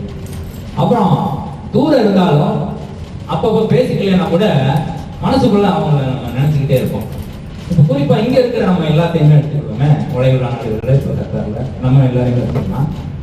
ஊருக்கு போகும்போது ஒருத்தரையும் நினைச்சு அவங்களுக்கு பிடிச்ச பொருட்களை நம்ம வாங்கி கொண்டு போய் கொடுப்போம். ஒரு அரை நாள் இதுக்குன்னே நம்ம வந்து செலவிடுவோம். அதுவும் குறிப்பா தொழிலாளிகள்லாம் பார்த்தீங்கன்னா கொஞ்சம் தான் சம்பளம் வாங்குவாங்க. அவன் ஊருக்கு போகும்போது பார்த்தீங்கன்னா இந்த தடவை பெரியப்பாவுக்கு ஒரு கை கடிகாரம் வாங்கி கொடுக்கணும் அப்படிமா. அவனே ஒரு நல்ல கை கடிகாரம் வச்சுக்க மாட்டான், நல்ல துணிமணி வச்சுக்க மாட்டான். மாமா போனவே அந்த கண்ணில் குளிர் கண்ணாடி கேட்டாரு, அதுன்னு கடை வாங்கிட்டேன், அவருக்கு போய் கொடுத்துருந்தோம் அப்படின்னா. இப்போ இதெல்லாம் கொண்டு போய் நம்ம அங்கே கொடுக்கும்போது அவங்களுக்கு எல்லாருக்கும் ஒரு சந்தோஷம். அதை வாங்கி பார்க்குறாங்க, ரொம்ப மகிழ்ச்சியாக வாங்கி சாப்பிட்றாங்க. சிலர் பார்த்தீங்கன்னா ரொம்ப உரிமையோட கேட்பாங்க, என்ன எனக்கு ஒன்றும் வாங்கிட்டு வரலையா அப்படிம்பாங்க. அது ஒரு வகையான அன்பின் வெளிப்பாடு. சில நண்பர்கள்லாம் இருப்பான், அவன் எதையுமே கண்டுக்க மாட்டான். என்ன மாப்பிள்ள வா ஒரு புரோட்டா சாப்பிட்டு வருவான் அப்படிமா. அது அவனோட அன்பு, அவன்கிட்ட எந்த எதிர்பார்ப்பும் இருக்காது. இப்படி அன்பு வந்து நமக்கு ஒரு ஒரு மகிழ்ச்சி, ஒரு குதூகலம், ஒரு உணர்வை கொடுத்துக்கிட்டே இது ஒரு ரெண்டு பேருக்கு ஒரு நல்ல நல்ல ஒரு உறவு இருக்கணும் அப்படின்னா முதல்ல செய்ய வேண்டியது இந்த அறிவை தூக்கி வெளியே வச்சா தான் ஒரு நல்லுறவு ரெண்டு பேருக்கும் ஏற்படும். அறிவை ஊழலை வளர்ந்து நம்ம விட்டோம் அப்படின்னா நீ பெருசா நான் பெருசா அப்படிங்கிற ஒரு போட்டி தன்மை தான் அங்க மேல வாங்கி நிற்கும். சரி, இதை மட்டுமே வச்சு அன்புதான் வாழ்க்கையில நிறைவு கொடுக்கும் அப்படின்னு ஒரு முடிவுக்கு வர முடியுமா? இந்த பக்கத்தையும் நம்ம பார்க்கணும்ல. அதாவது 16 பெற்று பெருவாழ்வு வாழ்வு அருமையா சொன்னார்.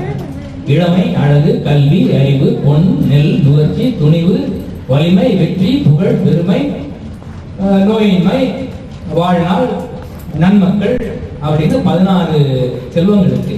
இதுல அன்பு இல்லை. அப்ப அந்த அன்பு நமக்கு என்ன தெரியுமா? அந்த அன்பு நமக்கு நிறைவு தரும் அப்படின்னா அறிவை எடுத்துட்டு அங்க அன்பை வச்சிருக்கணும்ல. அப்படி இல்லைன்னா 17ஆவதா அன்பையாவது சேர்த்துக்கணும்ல. அப்படி இல்லை. அப்ப எதுக்கு அந்த அன்பு நமக்கு அது நிறைவு தருமா? இந்த அறிவு வந்து நமக்கு எதுக்கு பயன்படுது? அறிவாற்றல். அறிவாற்றல்னால இன்னைக்கு வாழ்க்கை எவ்வளவு எளிதா மாறி இருக்கு. ஒரு காலத்துல வளைகுடா நாட்டுல இருந்து நீங்க ஊருக்கு பணம் அனுப்பணும். ஒரு 20 ஆண்டுகளுக்கு முன்னால பணம் அனுப்பினா ஒரு வாரம் நீங்க இங்க இருந்து அனுப்பணும். அது வங்கிக்கு போகும், வங்கியிலிருந்து ஒரு காசோலை போகும் வீட்டுக்கு. அந்த காசோலையை அவங்க திரும்ப அவங்க வங்கியில போட்டு பணத்தை எடுக்கணும். ஒரு வாரம் ஆகும். அங்க அம்மா வந்து சொல்லியிருப்பாங்க, எப்பா அப்பாவை சேர்த்துருக்கு மருத்துவமனையில 1 லட்ச ரூபாய் அனுப்பிவிடு அப்படின்னா நீங்க ஒரு வாரம் கழிச்சு அனுப்புறதா? அங்க மருத்துவர் காத்திருப்பாரா? இல்லைன்னா அந்த நோய் தான் காத்திருக்குமா? இன்னைக்கு அப்படியா? பாருங்க, 10 நிமிஷத்துல ஒரு 10 லட்ச ரூபாய் அனுப்பிடலாம் ஊருக்கு. அப்ப இதுக்கு அந்த அறிவாற்றல் நமக்கு தேவைப்படுது. அறிவாற்றல்னால வரக்கூடிய வளர்ச்சி, தொழில்நுட்பம் தேவைப்படுது. அப்புறம் பிள்ளைகள் வந்து நீங்க பள்ளிக்கு ஒரு நாள் போகலைன்னா கூட கவலைப்பட வேண்டாம். வீட்லயே அதை வளைவழியில பார்த்து அதை வந்து பிள்ளைய படிச்சுக்குது. இப்ப பெருசா வர ஒன்று கொண்டுருக்கான், வீட்டுல இருந்தே நீங்க வேலை செய்யலாம், ஆங்கிலத்தில் ஒர்க் ஃப்ரம் ஹோம் அப்படின்னா அது உண்மையிலேயே வீட்டுல இருந்து வேலை செய்யறோமா இல்ல வீட்டுக்காரமாக்காக வேலை செய்யறோமா அப்படிங்கிறது அவரவருக்கு தெரியும். இப்படிதான் அவருக்கு வீட்டுல கணினி முன்னால உட்காந்து ரொம்ப மும்முரமா வேலை வந்துட்டு இருக்காரு. இந்த அம்மா பக்கத்துல வந்து, ஏங்க நான் எங்க அம்மாவோட பேச போறேன், இந்த அடுப்புல 3 சத்தம் வந்துச்சுன்னா அது போய் அணைச்சிருங்க. அவன் சரி அப்படின்ட்டு மும்முரமா பார்த்துட்டு இருப்பான். ஒரு 10 நிமிஷம் கழிச்சு ஏதோ தீங்க வாழை அடிக்கும். அந்த அம்மா வேகமா வந்து பார்த்துட்டு, ஏங்க உங்க அடுப்பை பார்க்க சொன்னாங்க, ஏங்க பார்க்கல?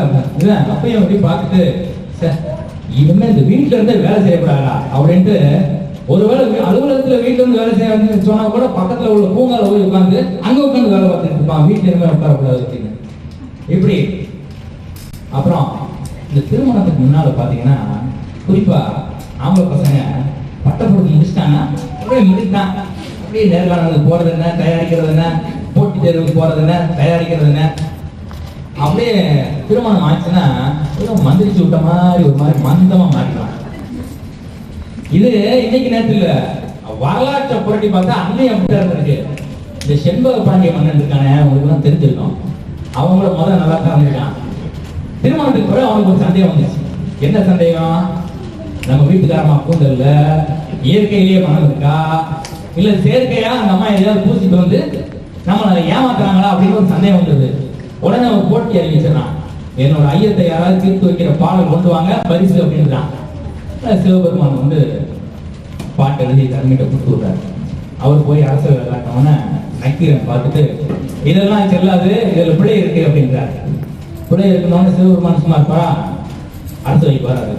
அங்கம் புழுதிபட அருவாளை நெய் பூசி பங்கம் பலவரன் கால் பரப்பி சங்கதனை கீழே அறுக்கும் நக்கீரனோ எம் கவியை ஆராய்ந்து சொல்லத்தக்கவன் அப்படின்னு அவரு சீர பதிலுக்கு இவரு, சங்கருப்பது எங்க உலகம், சங்கரனார் ஏது உலகம், சங்கை அறிந்திருந்து வாழ்வோம் உம்போல் இறந்துண்டு வாழ்வதில்லைன்னு அவர் குமுற, அவர் நெத்திக்கண்ண திறக்க. இதுக்கெல்லாம் மூல காரணம் யாருன்னு பார்த்தோம்னா, எவ்வளவு பெரிய மன்னன் அவன், அரசவை எவ்வளவு வேலை இருக்கணும், இதெல்லாம் விட்டுக்கிட்டு அந்த புறத்துல போய் அன்பு செலுத்த பேர் வழின்னு அந்த அம்மா கூந்தல மோத்து பார்த்து இருந்தா இப்படித்தான் நடக்கும் அப்படின்னு நான் கேட்கல, இவங்க கேட்கிறாங்க.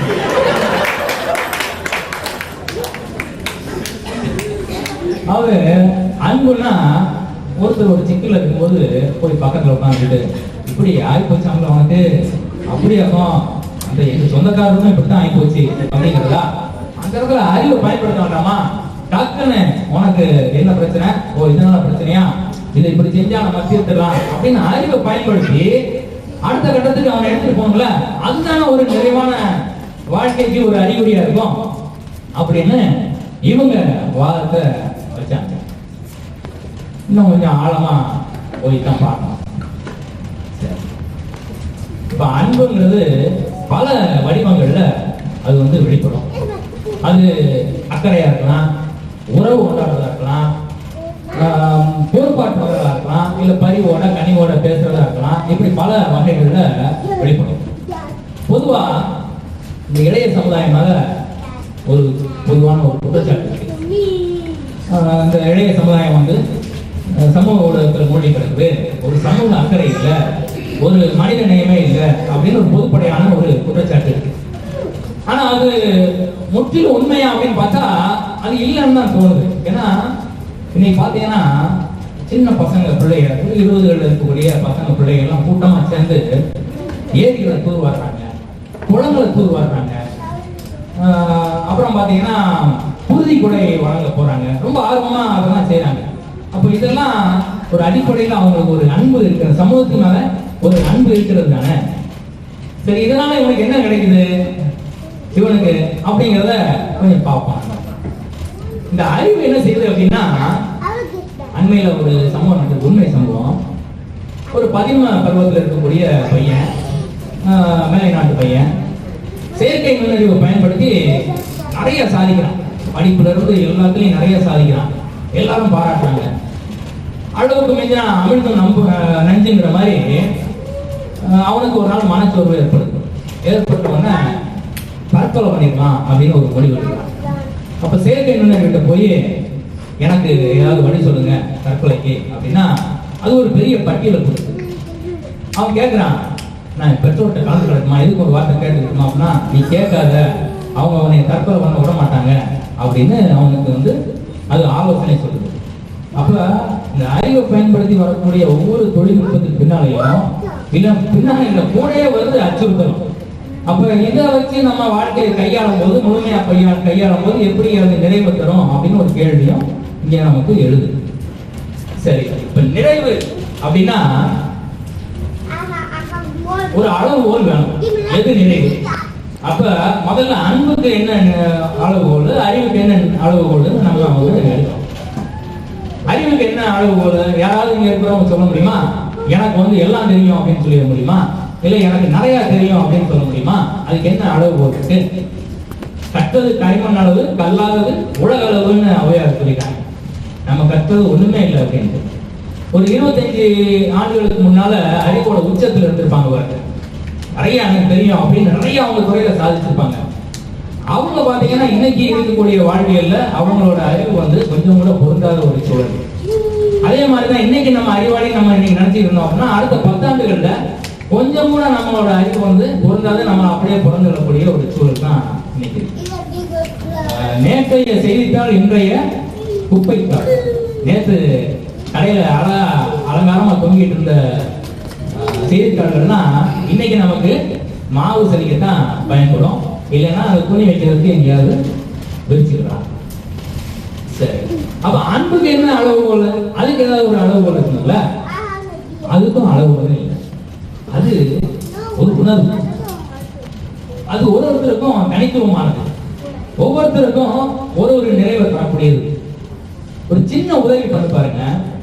ஒண்ணு வேண்டாம், ஒரு ஏழை பாட பிள்ளைக்கு படிப்புக்கான கட்டணத்தை செலுத்தி பாருங்க. அதுல உங்களுக்கு கிடைக்கக்கூடிய ஒரு நிறைவு இருக்கு பாத்தீங்களா? அது கோடி ரூபாய் கொடுத்தாலும் ஒரு மனிதனோட வாழ்க்கை எடுத்துக்கிட்டோம்னா அவனுக்கு வந்து ஒரு ரெண்டு அங்கம் தான். ஒண்ணு சமூகம் சார்ந்த ஒரு வாழ்க்கை, இன்னொன்னு தனி மனித வாழ்க்கை. இந்த சமூகம் சார்ந்த வாழ்க்கையில பலர் எப்படி அன்பு செலுத்துறாங்க அப்படின்னா, சென்னையில ஒரு 2 ஆண்டுகளுக்கு முன்பு பெருமழை வந்தது. நல்ல வெள்ளக்காலம் ஆயிடுச்சு. குடியிருப்பு பகுதியெல்லாம் பெரிய பெரிய வீடு வச்சிருந்தவங்க எல்லாம், செல்வந்தர்கள்லாம் மொட்டை மாடியில நின்று சாப்பாட்டுக்கு கையேந்தின காட்சியெல்லாம் நம்ம வந்து பார்த்தோம். ஆனா அன்னைக்கு பாருங்க, சுத்தி இருக்கிறவங்க எல்லாம் வெவ்வேறு ஊர்கள்ல இருந்து நிவாரண பொருட்களை கொண்டு போய் அனுப்பி விட்டாங்க. அத அவங்க கையில கொண்டே சேர்க்க முடியல. இன்னைக்கு இளைஞர்கள் தான் பாத்தீங்கன்னா தண்ணியில நீந்தி போய் ஒருத்தர் வீட்லயும் அந்த பொட்டலங்களை கொண்டு போய் கொடுத்தாங்க. அது எவ்வளவு பெரிய ஒரு நிறைவை தரும் அவங்களுக்கு, சமூகத்துக்கு மேல இருக்கக்கூடிய ஒரு அன்பு. அப்புறம் இப்ப அண்மையில பார்த்தோம் அப்படின்னா இந்த 5 ரூபா மருத்துவர் 10 ரூபா மருத்துவர்னு ஒரு 2 பேர் இறங்குவாங்க. அவங்க நமக்கு முந்தின தலைமுறையை சேர்ந்தவங்க. அவங்க 5 ரூபா 10 ரூபாய்க்கு மேல நோயாளிகள்கிட்ட அவங்க வாங்கினதே இல்லை. அப்ப ஒரு கீழ்த்தட்டு மக்கள், பொருளாதார ரீதியா கொஞ்சம் கீழே இருக்கக்கூடியவங்க அவங்களை எப்படி வாழ்த்திருப்பாங்க நினைச்சு பாருங்க.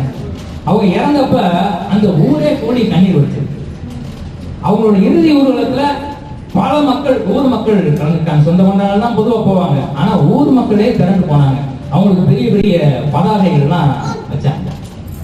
இதுதான் ஒரு நிறைவான வாழ்க்கையா இருக்க முடியும்.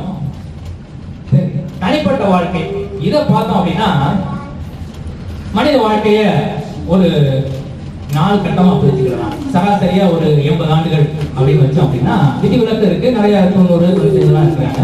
ஒரு சராசரியா நம்ம 80 எடுத்துக்கிட்டோம்னா 20 ஆண்டுகளா ஒரு 4 கட்டமா நம்ம வந்து பிரிச்சுக்கலாம்.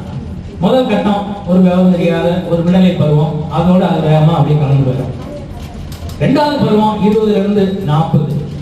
இதுல பட்டப்படிப்பு, தொழில்முறை வாழ்க்கை துவக்கம், அப்புறம் நம்ம நிர்மல் சொன்ன மாதிரி அறிவாளி ஆகி நம்ம திருமணம் வர பண்ணிக்கிறோம். இதெல்லாம் பண்ணிட்டு அப்புறம் அப்படியே குழந்தை குட்டி, அப்புறம் அப்படி பணி நிமித்தமா நம்ம உயர்றது, பொருள் ஈட்டுறது, அப்படியே அந்த 20-40 ஆண்டு காலம் வந்து 40 வயது வரைக்கும் போயிடும்.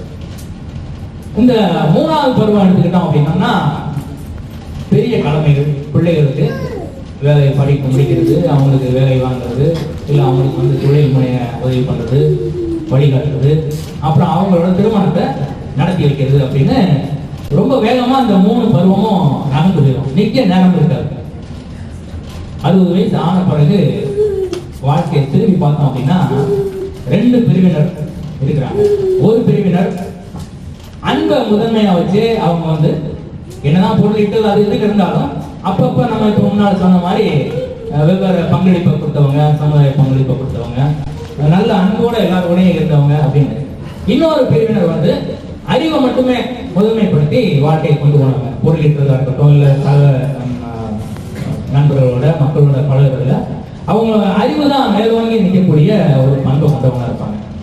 அவங்க வாழ்க்கையை திரும்பி பார்த்தாங்க அப்படின்னா நிச்சயமா அவங்களுக்கு ஏதோ ஒரு ஏக்கம் இருக்கத்தான் செய்யும். எல்லாத்தையும் நம்ம பண்ணோம், ஆனா யாரு கூட ஒரு அன்பா நம்ம உறவாடி இல்லையே அப்படின்னு ஒரு பெற்றோர் முதல் கொண்டு நம்ம பாட்டுக்கு தள்ளித்தானே இருந்திருக்கோம். ஒரு நட்பு, ஒரு நல்ல நண்பர்கள் கூட நம்ம உறவாடலையே, சொந்த பந்தங்கள் கூட நம்ம ஒரு உறவோட உரிமையோட இருந்திருக்கே.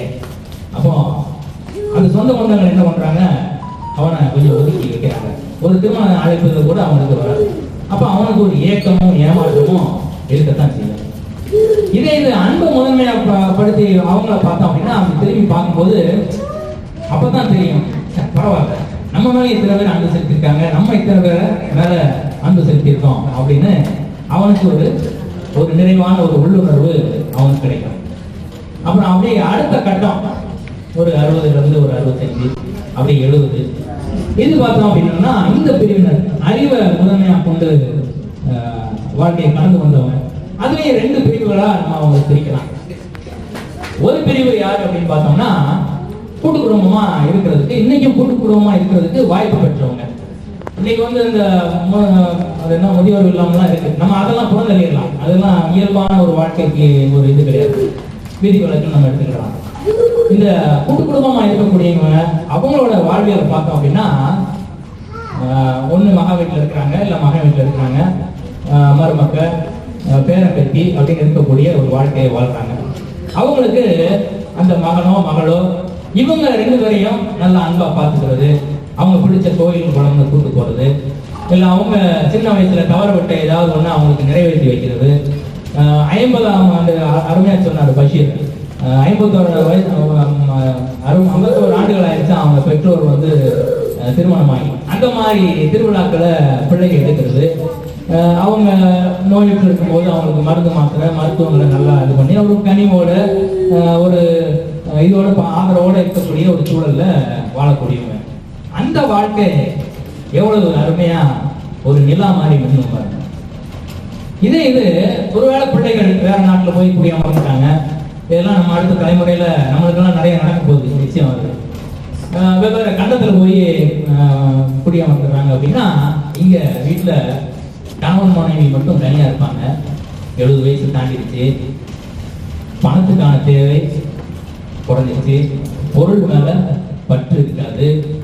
அன்னைக்கு அவங்கள நடத்தி கொண்டு போறதெல்லாம் அவங்க ஒருத்தருக்கு ஒருத்தர் அன்பை பரிமாறிக்கிறது மட்டும்தான். அன்னைக்கு தான் அந்த பருவத்துல தான் அந்த காதல் வந்து முழுமை அடையும்னு நம்ம சொல்லலாம். எந்த அளவுக்கு அவங்க உதவி பண்ணிக்குவாங்க அப்படின்னா ஒருத்தருக்கு ஒருத்தர் கழிவறைக்கு போறது கூட உதவி பண்ணுவாங்க. இவர் அவங்கள குளிப்பாட்டி விடுவாரு, அவங்க இவங்களை குளிப்பாட்டி விடுவாங்க அப்படின்னு அவங்களோட வாழ்க்கை வந்து அவ்வளவு அருமையா அப்படியே பயணிச்சு கொண்டே போகும். இதெல்லாம் நம்ம வச்சு பார்க்கும்போது 2மே வாழ்க்கையில இன்றியமையாதவை தான். ஆனா ஒரு நிறைவான வாழ்க்கை தருவது அன்புதான் என்று அன்போடு சொல்லி இத்தனை நேரம் பொறுமையாக காத்திருக்க உங்கள் அத்தனை பேருக்கும் எங்கள் பட்டிமன்ற குழுவின் சார்பாக நன்றியை வணக்கத்தையும் தெரிவித்து